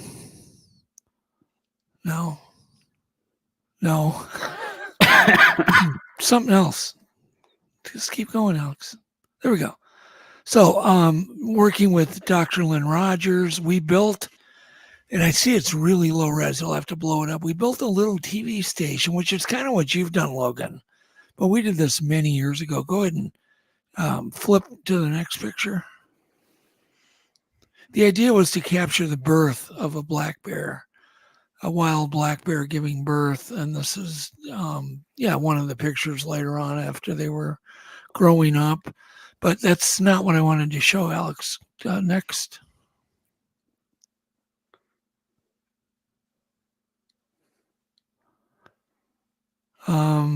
That was this one. No, yeah, there you go. That's what I wanted to show. So what we did is we built a shed. We had a heater in it. We had solar panels that just covered the roof and some off to the side. And then we ran a cable long ways to the bear den. But we had just massive lead acid batteries in there because back in those days, there was no lithium ion batteries, no such thing. So we used lead acid batteries, satellite phone we used instead of Starlink. Starlink didn't exist either. But you can only imagine what I was up against because no one had ever done this, ever. Not like this. My point I'm trying to make is we not only did it, we succeeded. But it took a whole team of people. It really did. I mean, it just, I could have all the ideas I want. So I had the idea, and then I had to put a team of people together that believed in me, and we ended up doing it. And we raised well over $1 million with this bear cam. So that's where it can really be cool. And you need money to be able to do this because you can only imagine what 24/7 of satellite rental cost of a satellite. Yeah. to be able to do it. But man, you got to talk people into stuff. And I can only imagine Logan, what you've gone through, you know, and the main thing we want to do is work together so we don't all reinvent the wheel. Why reinvent the wheel? There's some people from my team, including Adam, that we can bring some pretty big players in, and I think it's a worthwhile thing. Do you think it would be worthwhile, Adam? I do, to put some cameras up at Snell that are hidden. Yeah, it would be great. Yeah. You know, the problem is power. Yep. You know, Power. that's the big problem. Yeah, even then with that, once in a great while, we had a meter. Once in a great while, someone would have to snowmobile out there. You know, it was like a 10-mile snowmobile trip to swap batteries out with some fresh charge because of bad weather, cloudy conditions, heavy snow. It's not really a perfect answer still to this day on the power. One question I wanted to bring up is lithium-ion batteries. Okay. Smaller, less expensive, because with $5,000 you could buy Starlink's 48 volts, right? It's more like 70 volts. Oh, it is 70 volts. Okay. Oh, no, it's 48 volt power, but it draws 70 watts, right? You're right. correct. I'm talking about power. Volts. It's 48 volts. Okay. So you could buy 48 volt battery packs for e-bikes that are 20 amps, 30 amps, even 40 amps, even 50 amps for hundreds of dollars. And I'm wondering if they couldn't be wired in a series much cheaper than that big giant $5,000 battery, because that's exactly what I was thinking too. You could buy, I'm thinking, let's say average cost of $400 for a 20 amp hour battery, which gives you 800 and some odd watt hours. But then you could wire them in series or parallel, be way cheaper. And plus, if one goes bad, see the problem with your $5,000 battery, Logan, if just one cell goes bad, even one battery, that whole thing will not work. That's true. It'll go down. But with a bunch of strung together e-bike batteries, one battery goes down, no big deal. It's a couple $100. Or because those batteries go down when one cell goes bad, and it's a mess getting in those things and trying to unsolder one battery and get one. It's a mess. So you're much better off. Then you just take a voltmeter, go, we're up 48, good. Yeah. Oh, that one's bad. So you just replaced, you've got Doug, 4 wires. Go ahead.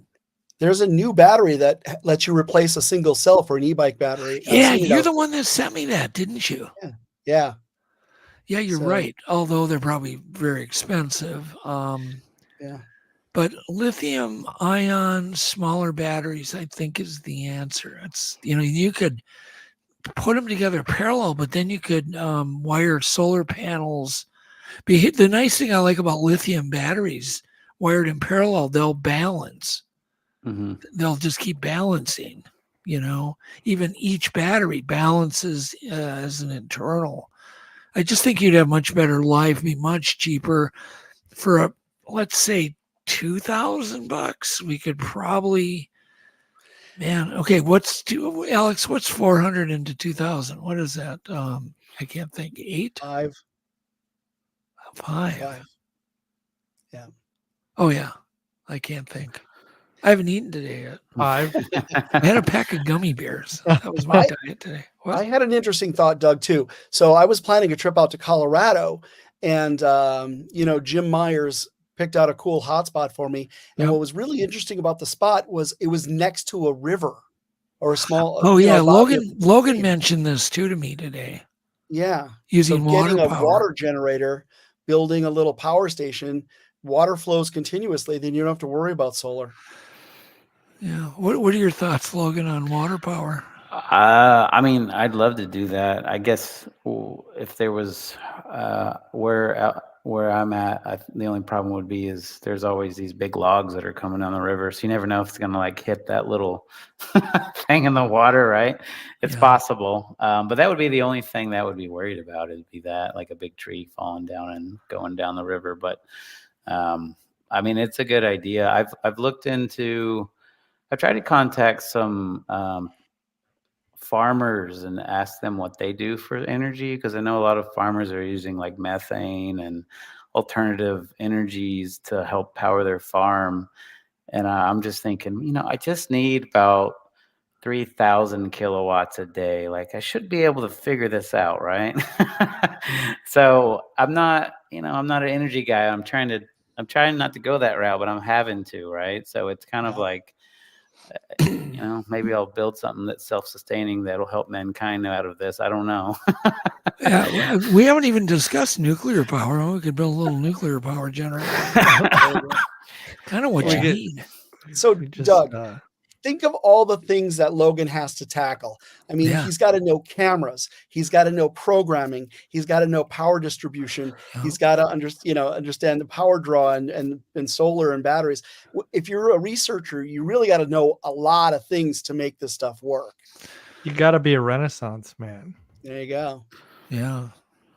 You got to be crazy. Yeah, exactly. If anyone's out there listening that's really good at this stuff, I'm sure me and Adam would really love for you guys to reach out to us and give us some like fresh perspectives if you know really good ways to do this, right? Well, we've established power's the big enemy. Yeah. Is that's enemy number one. It's nice to at least. I think it's really the only enemy now with Starlink, to be honest. Yeah, if you could power Starlink 24/7, and then you could power your cameras 24/7, we got it. We're there. As long as the rodents don't chew through the cables, and as long as the snow doesn't, freeze up the power system or whatever we got. We got weather as our enemy too sometimes. Yeah, nothing's ever 100%, right? Right. So it is. The other enemy is location. Exactly.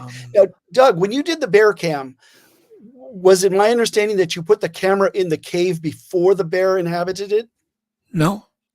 So you knew the bear was in the cave? Yes, because we had radio collars on the bears. So we had a number of research bears, and then what I did is I put an infrared camera in a tube and then put that tube in another tube. That way I could pull the center tube out to clean it. And the other tube was on rubber bands, big thick rubber bands. So when the bear bit the tube, it would pull it towards it, but it would protect the inner camera. How did you get the camera in the cave? Just walked up to it and just slid it in. With the bear in the cave? Yeah, well, in the den, yeah. Yeah, Really? Lynn did that, but I was standing right there.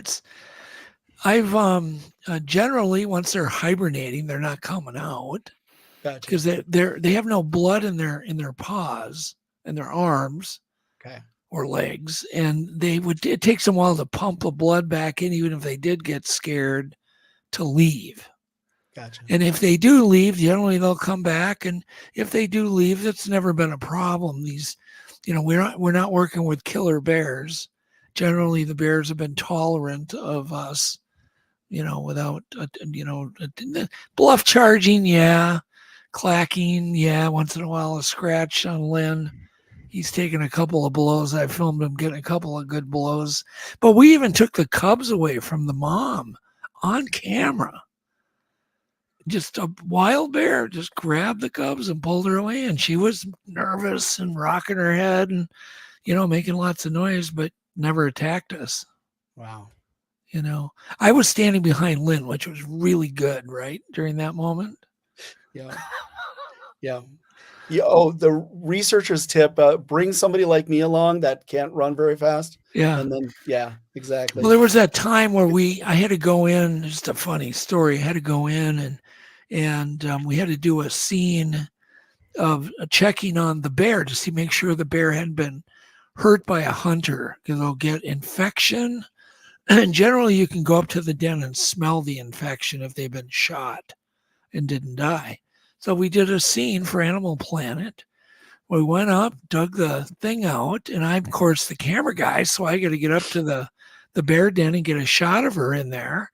Well, she came out. That was kind of March, kind of late in the year. She came out and stood on top of me. And the snow was so deep, I fell backwards, and she stood on top of me and looked at Joe, and that was White. I think it was Whiteheart, or yeah, probably Whiteheart. Looked at Joe, and I had all trip up there. I'd promised Joe the bear will not come out of the den. So now the bear's on me, staring at Joe as Joe's like 10 feet away from me up on a rock, and he's going, "Ooh, you bastard." You know, I didn't think the bear would come out. But so I got the shot of the bear sliding past my big camera, and then knocking me over, of course, and standing on me. But that was the shot we used for the bear emerging in the spring. Wow. So anyhow, all right. Well, kudos to you, Doug. That's really story. Impressive story. Television producers at their best. Yeah, there's lots of stories. But I do know this. This project is worthwhile that you started, Logan. I would love to throw my hat in the ring. I'm sure Adam would. To us teaming up to see if we can figure something out and get more sites, maybe get more help, more sites, and maybe with all of us, and I can bring some more people in. If we're all willing to just work with a bunch of people, I think we might. You never know. And to the listeners out there, if anyone's got activity on their property, yes, and we can draw power and internet from your property and just bring it deep into the woods, that's something we have done and can do. So, and then if there's anyone, just let us know if you've got a hotspot and you don't have the technical skills to do it, we just need the hotspot. That was one thing Logan mentioned. It's like, ooh, we got to announce if somebody's got a hotspot. Yeah. Because they're kind of rare. They really are. Yeah. Habituation sites? Is that what you call them? Well, just an area where the cabin owner or whatever that's willing to let you, invade their property with cords and wires and technology and, and a lack of privacy on their end, Right. Do you any of you guys know the guys that are doing like the Area X?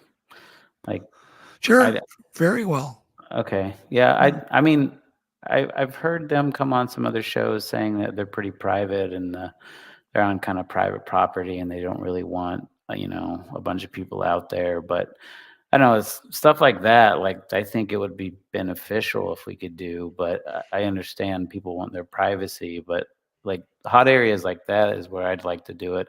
And I know they said they put out camera systems before, and it was probably 15 years ago or so. I listened to some recent stuff on it, but maybe you got to keep trying, right? That's just my opinion. Yeah, it's true. Well said. One of the other problems we have today, Doug, is that people are sneaky, and people have figured out how to reverse engineer the locations of photos. And so now we're going to need to include VPNs on the front end so people can't get the IP addresses where we got the cameras set up, so they can't go, on private property that we have permission to be on. Yeah, exactly. Because you don't want to trace back. Exactly. Yeah, There's that's a good so thing many about, things you got to think about now. That's a good thing about my system is you can't trace it back. Oh, you can't. It's got endpoints to it that they're just cached all over the U.S. Right, so it's just going to go to a data center. It's not going to flow back to the origin. Bigfoot Todd, Clever. New York Todd. He said, "I have sites," and you were one of the people I was going to call because I believe you have power at one of those sites. Am I correct, Todd? Power, and we need internet too, but Starlink could handle that. Well, yeah, Starlink's not a problem, but I think he has a site that has power, which is rare, right? That we can tap into. And he says yes. Okay. So there you go. Yeah. You know what's so sad about our research too is even Colorado, I see these giant power lines crossing the mountains. Yeah. And it's like, I just want to tap that power line near the top, just to, Yep. but you can't, obviously we can't do that. If the power company would just give us a 120, just like put a drop in right here for us in the middle of the woods. Thank you. Right. Yeah, that would be great. Yeah, I back when I was a kid, basically, I had moved out and I was renting a little tiny bungalow, and I didn't have money for a phone, so I climbed the pole and hooked up my phone, and then I just said I wasn't paying for it. I could only do the tap on the hang up thing, so you just count, 1, 2, 3, 4, 5, 6. Wait a second, 1. I dialed successfully that way for years. Wow. So yeah, but no, that wasn't good. Yeah, but you were like 14 when you did that too. Yeah, right? that's just don't ever try that. Yeah, Don't ever do that. that was pretty. Yeah, it was not good. Anyhow, I don't know why I told that story. So what beyond battery power, beyond the Starlink now solving that, is there any other problems, Logan and Adam, that you foresee to do, like a site that Bigfoot New York Todd just mentioned?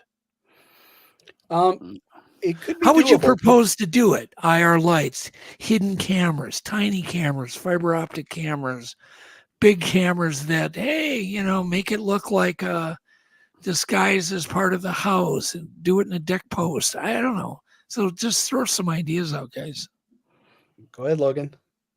I don't know. I mean, I don't know if you need to hide the cameras or not. Like, I've had activity around mine.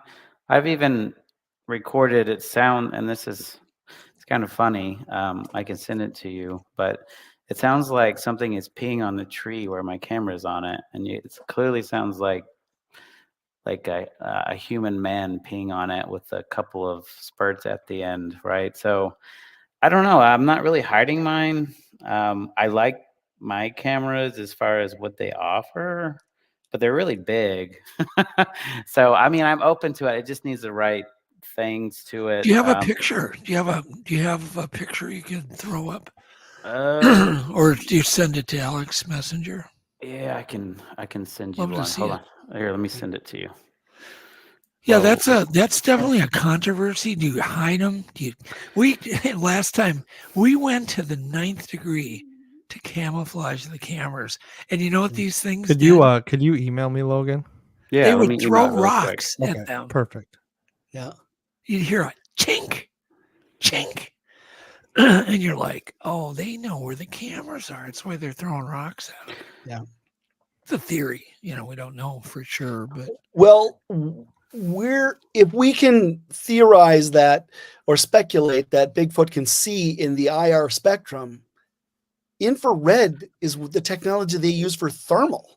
So they would not only see the lights from the LEDs, but they could see the heat from the electronics, yeah, because it's the same spectrum. IR is IR, so it's true. it's, we don't know if they're seeing the heat or the IR lights. Well, then we also, Logan, we used a Vex cloth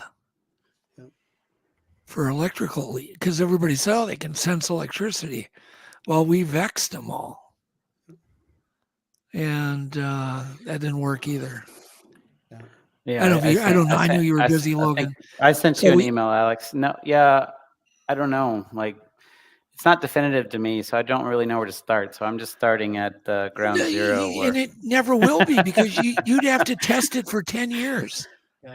IR lights versus no IR lights. You'd have to do it over and over. Vex cloth over them versus no Vex, camouflage versus. How do you ever?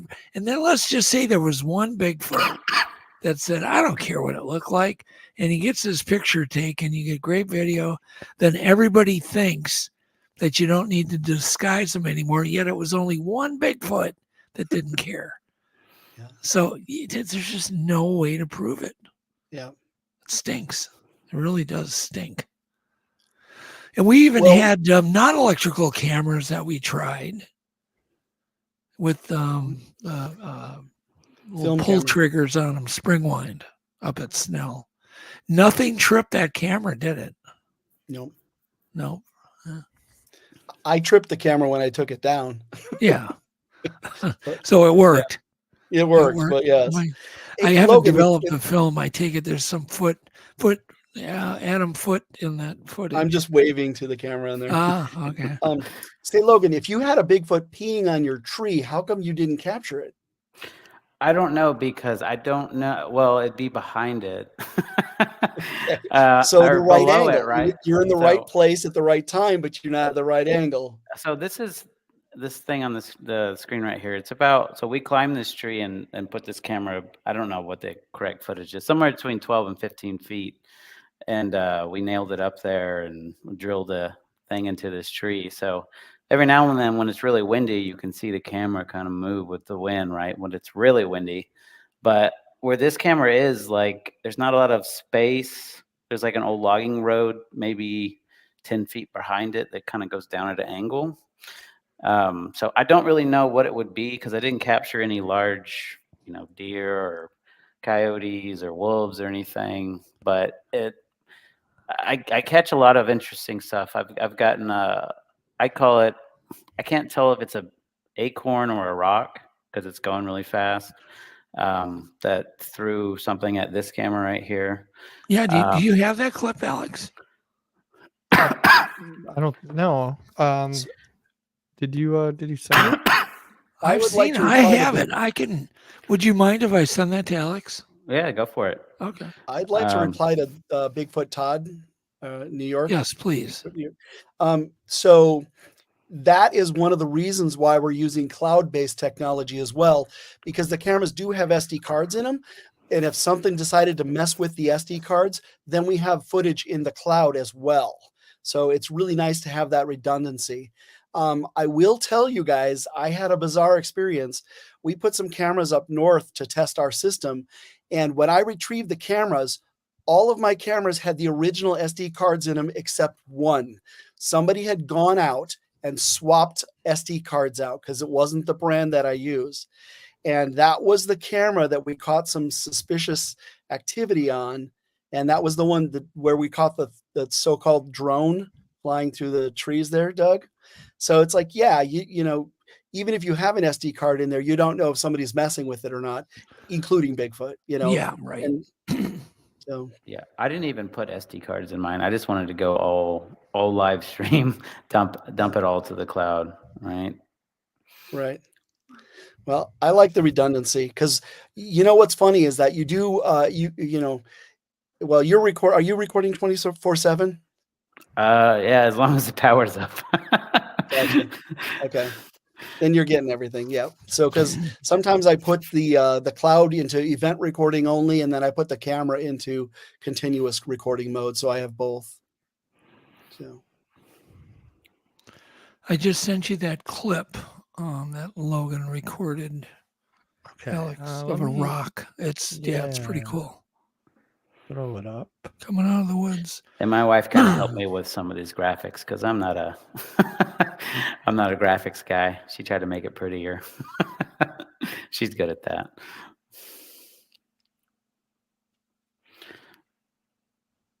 So I put some audio here where you can hear it hit. But yeah, you'd have to turn the volume up for it. Now, the only thing I could say, did you record it hitting the sound of it? Also? Yeah. Okay, yes. good. Then it's not a bug. Okay. Yeah, it was definitely like, I can't remember the amplitude, but it was definitely a hit, right? Do you want to play the sound, Alex? I think it'll play. I think you can get the volume cranked.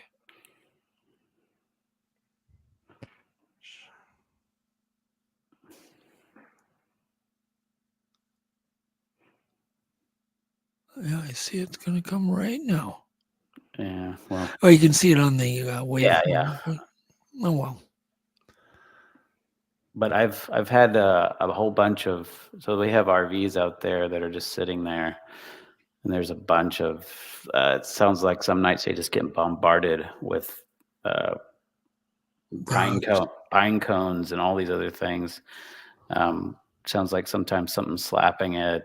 When I was out there last about 2 weeks ago, we had a really weird, and I've only heard this from people's accounts on other Bigfoot podcasts, but it sounded like a metal door shutting like right behind us. Right? It's just like almost like a barn door that was just slamming, right? And we'd never heard that before. I've only heard people talk about it. And then about, I think 20 minutes later, we had 2 really big tree breaks. It was smash, smash. Like, it was like super loud, right? But I've never heard that metallic sound out there before. And we went out, they have some signs probably, I don't know, let's just say 300, 400 yards out that it's where the National Forest line is, right? So they have some, like a metal post with a sign on it. And we were like, well, maybe someone was like hitting that post, and we tried to recreate it. And those things are just not really in the ground very well. And it doesn't sound the same, right? We tried to reproduce it. So I'm trying to pull that metallic sound that it made out of the audio. The problem is we had a fire in front of it. So there's a lot of pops and stuff. Well, metallic sounds, Logan, are pretty common, believe it or not. Yeah. I just never had heard one like while I was up there. I've heard car people doors slamming, a lot of metallic-y bangs and things are they're quite common. Have you met David Ellis yet? No, I haven't. I'll have to do an introduction. Yeah, for sure. Should we try to do a project up at Snell? Or no? As long as we can figure out the power, yeah. Would you be willing to go? Oh, absolutely. So, oh gosh. I mean, I think monitoring the cabin at Snell would be great. One of the problems, though, Doug, is that we've heard the activity around the cabin, so we would want to put up cameras around the cabin. Well, other people go there, and they don't want us invading their privacy, so that's would be a problem. Yeah, it's true. I would probably want to put it back where no human is ever going to go. Right. Run a cord through that tangle of forest behind the cabin back there, about halfway between the water and the backside and the forest, because I know they go through there. Yeah. Do it that. I don't even think nobody would ever know it was there, right? Right. They wouldn't even be able to get. I mean, you can't even walk back there. It's tough. I mean, yeah. You got to do it, but it's not easy. When we put my pro site traps up, we marched into the woods. We pulled the boats up on shore and went into different locations and climbed into the woods and mounted everything. So, yeah. But that would be one really cool area that would I think people would be really interested in, because it's literally only available by float plane, and I don't think that many groups go in there a year. Yeah, I don't think so. I don't think so either. If we could get the funding and get this project off the ground, we could actually have multiple sites set up, and Snell Grove wouldn't be the first site. We could set up another site as a beta alpha site, and then when we perfect it, then go up to Snell Grove and put it as a delta or gamma site. So and I think for power, New York Todd would be the quickest and easiest, and we've been collecting a lot of fingerprints off that site, handprints and fingerprints. So I'm assuming New York Todd is in New York. Yes. Okay. Yeah. Good guess. There you go. Psychic. I'd be willing to make that trip next year. Yeah. So. Yeah. And that's the other problem, of course, is winter. It's just, these things, you're better off doing it in the spring, getting a summer out of it, yanking the stuff in the fall, and maybe moving it south, or just set up another location.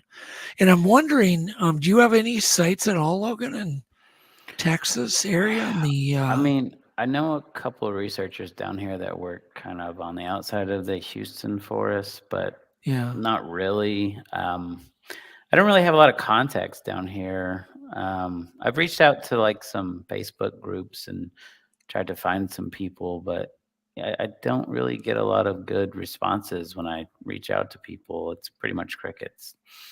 Yeah. Interesting. Well, we'll have to shake the bushes a bit here. Yeah. I definitely know some good people in Texas. Yeah, Really I've seen good some people. good footage from Texas too. So there's activity down there. Yeah, like I think Michael and Shelley would be really interested in hearing a pitch on setting up some site in Texas. They may even have a site with power. It's possible. Yeah, that would be awesome. Yeah. Yeah. Well, the idea is if you don't ask and you don't really keep asking, you're never gonna know, Never gonna know. That's hilarious, Alex. Thank Well, you. okay. Well, let's take some questions. Yes. From our audience, and then we'll probably call it a night. But go ahead and throw your questions for Adam. Put them in all caps. Yep. And I know most of your questions are going to go to Alex. Oh, of course. But if you have questions, please go ahead and ask. I think we've done a pretty good job kind of going round robin on the whole topic. Mm. It's definitely the future. Surveillance, no doubt, is the future of Bigfoot research. It really is. Yep. Surveillance. And then the next step onto that is AI. Surveillance is key. And then if we can get, AI get the combo. to Yep. find it for us. Yep. Yep. And I really, really feel this can be done. It's just going to be a multi-step process. I tell everybody, if any more footage is gotten, it's going to be a great multi-step process and probably some good teamwork. And I do think it can be done, and people thinking out of the box, and really lucky people. You need to work with really lucky people, Logan. Yeah. Right. Right place at the right time. There's a lot guys. of luck. I'm sorry. It's like fishing. Yeah, you can go out to that structure where most of the fish should be, but sometimes they don't bite. The walleyes don't bite. You gotta use a little skill and you gotta need a lot of luck, for anything. So any questions? Any questions? Says I'm Ed? not falling for that question thing again. Okay, Danny. Does anybody have any questions? What didn't we cover? What didn't we cover? I mean, do you want to talk about what would be your? Okay, I've got a great question for both of you. I think I know where you're going. If I gave you $5 million each, and you had a week to go do a system, what would you do, Adam, and then Logan? Well, we could do it with 5 million because with 5 million you could buy enough solar panels and wind generator, and But what would you batteries. do? I want to know what you do. Just give me a quick, detailed plan. I think I would do solar and wind, and I would set up a power plant that would be overrated, that would charge up a ton of batteries. And then I would have a redundant system so that it could switch from battery bank A, and then the B could be charging and then switch back to B, and then have a ton of cameras. And then hidden or not hidden, open or not out in the I open. would hide all my cameras. Okay, and then IR or no IR? I would have remote IR, so you could turn it on and off okay. and experiment both ways. Okay. I would have great audio, and just have and even some call blasters attached to it. I mean, I would bells and whistles. I would do the whole thing, And did you ever tell? We should tell that story of the first night of the big cam project up in Black Duck area. Yeah, that was insane. Yeah, it was insane for you. Well, so I spent the entire day marching through the woods, being stalked by a black bear even, and setting up all these cameras. So when I got back to the tent that night, I was just super tired, and I'd gotten like 4 or 5 cameras placed that night, and I had another 10 cameras to put up. But I went to sleep and I crashed hard. And the next morning I get a call from Doug, and he's like, did you see it? And I'm like, go ahead, tell him. Yeah. So I told him, I said, don't erase the card, get the card, blah, blah, blah. So I was broadcasting Moorhead sounds. Some of the pieces I felt were really good out of one of the cameras where the state forest connects to the property.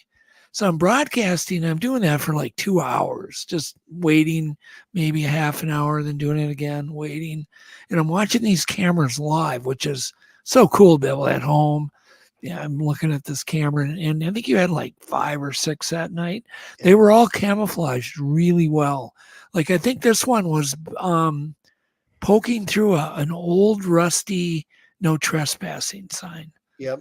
See, that's a real camouflage. It's already been there for years and years.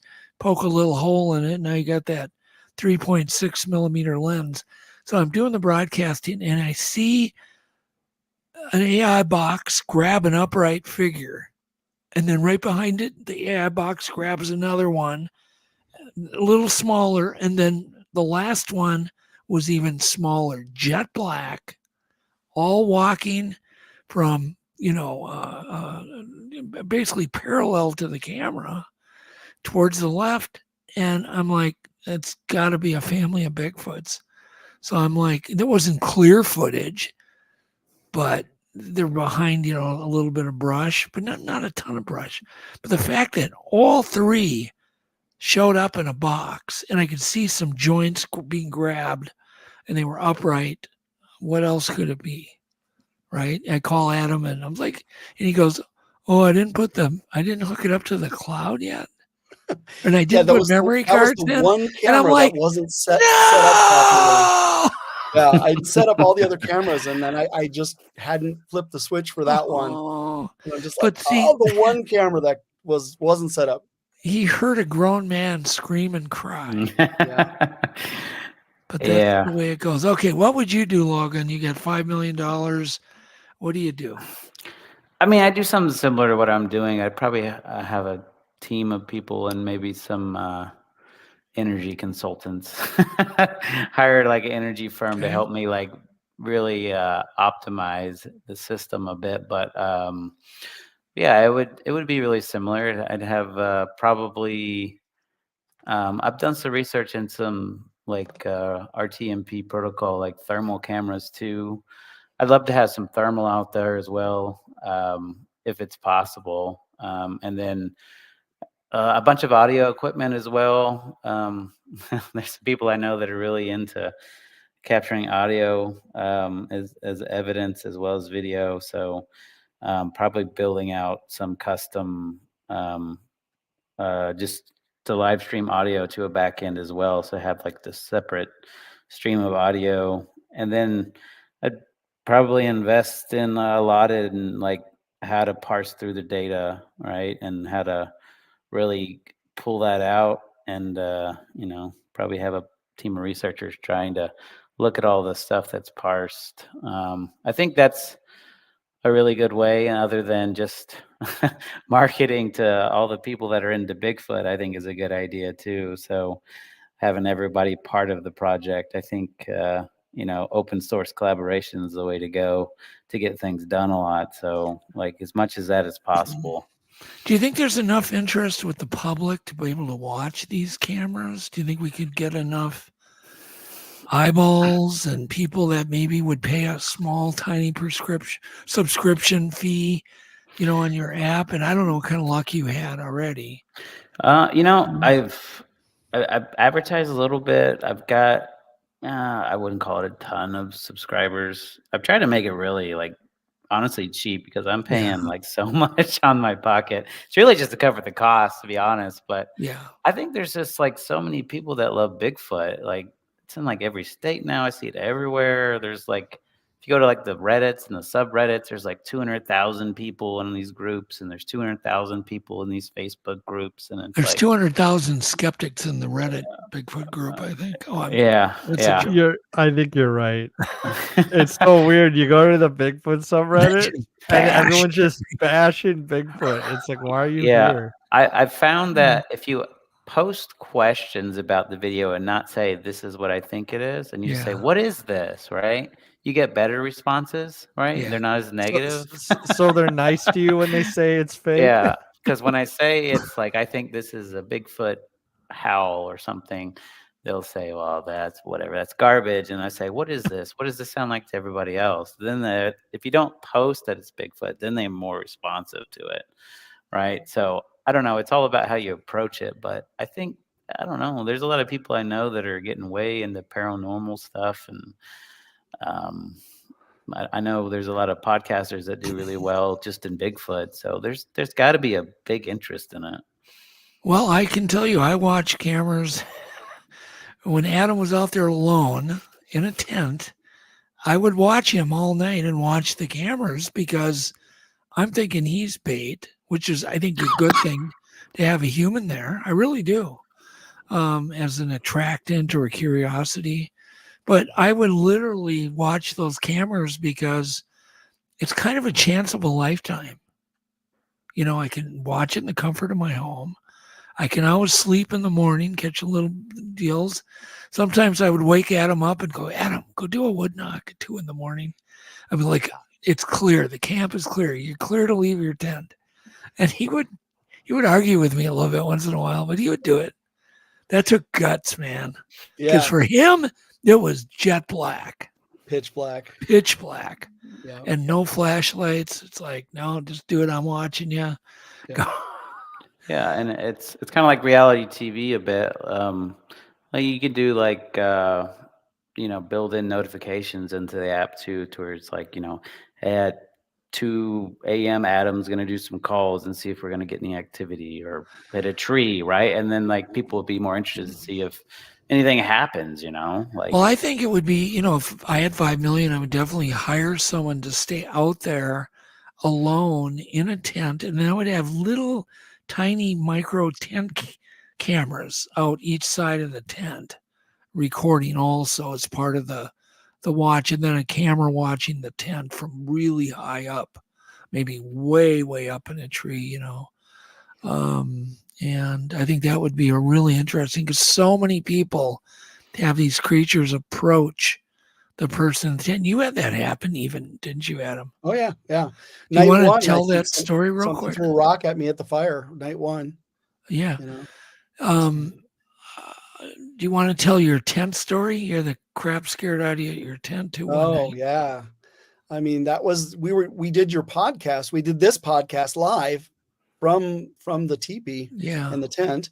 And because we did the podcast, I had the generator turned off. So my batteries were draining the whole time. So everything died early in the morning, and it woke me up. And when I woke up, I heard something, I think it was Bigfoot, breathing on my head. And it sounded like it was less than 12 inches away. And it was right outside my tent. And it was terrifying. So there you go, Logan, breathing on your head. Yeah. Yep. It's pretty intense. So you had some experiences too, didn't you, Logan, up in BC? Yeah, I had some.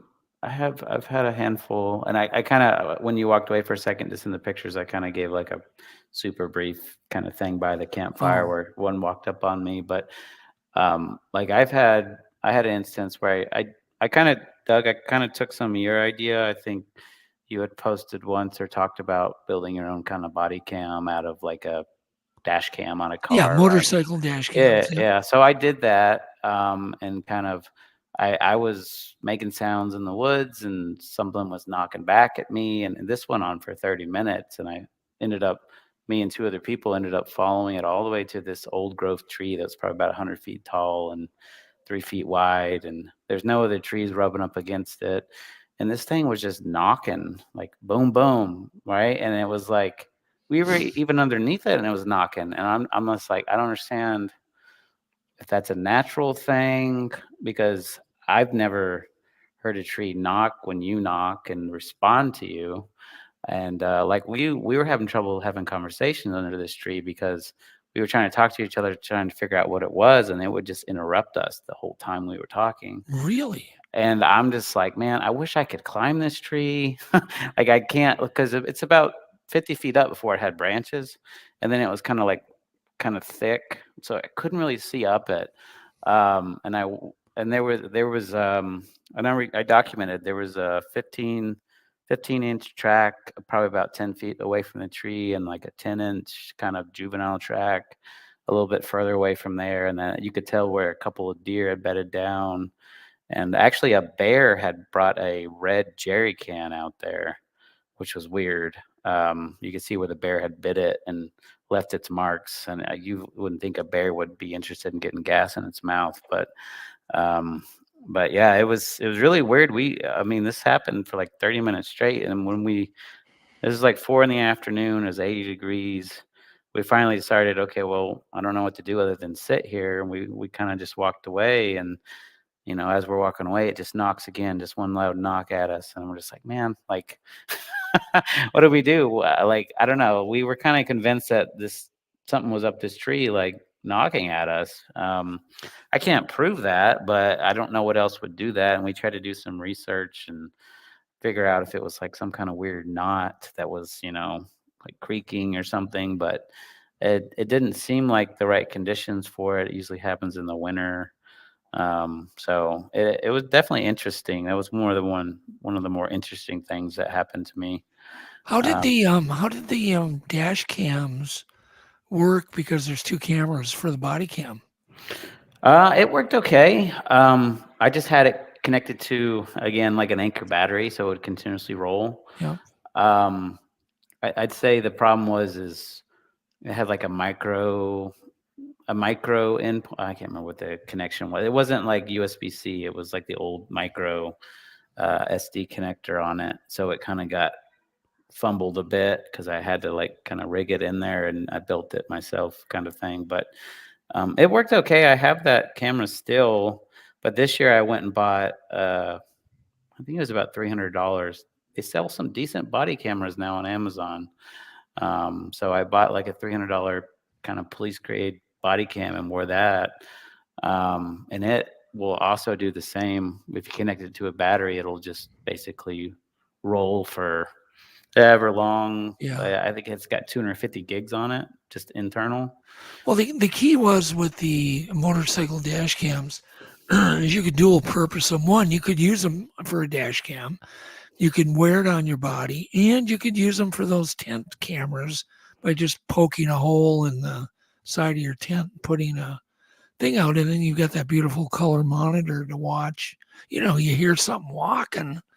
God, if I hear one more story about Bigfoot walking around a tent, boom, boom, boom, and the people are scared to look, or, and the few people that have looked usually see a Bigfoot, which is really interesting. I just listened to a story on Sasquatch Chronicles where the guy gets up, he hears something, but he gets up and he's got to pee. He said he peed on the Bigfoot because it was crouched down. He peed on its head. Then the thing stood up and grumbled and walked away, or ran away. And fascinating story. It's how do you make that up? And that was in the Boundary Waters canoe area, Adam. Wow. I recommend you listen to that episode, Sasquatch Chronicles. I think it's called I Peed on a Bigfoot.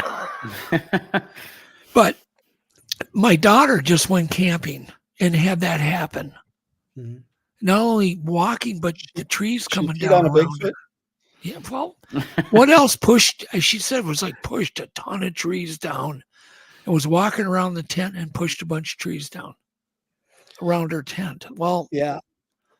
And again, there's your daughter. She's female. When my wife came and joined me for 2 nights in the teepee, that's when things got really active too.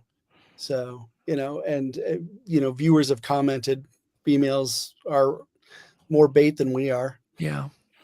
So, well, they're the fairer sex usually. And when we were camping in Colorado, my daughter was with, and it was that time of the month. And at the end of the trip, we heard a juvenile Bigfoot whooping at her. Wow. And it was really clear. It whooped like 4 or 5 times really close, like 30 feet away. So super interesting. Well, I think we got to end it. My stomach is growling. Yeah. I had a pack of gummy bears today. That's it.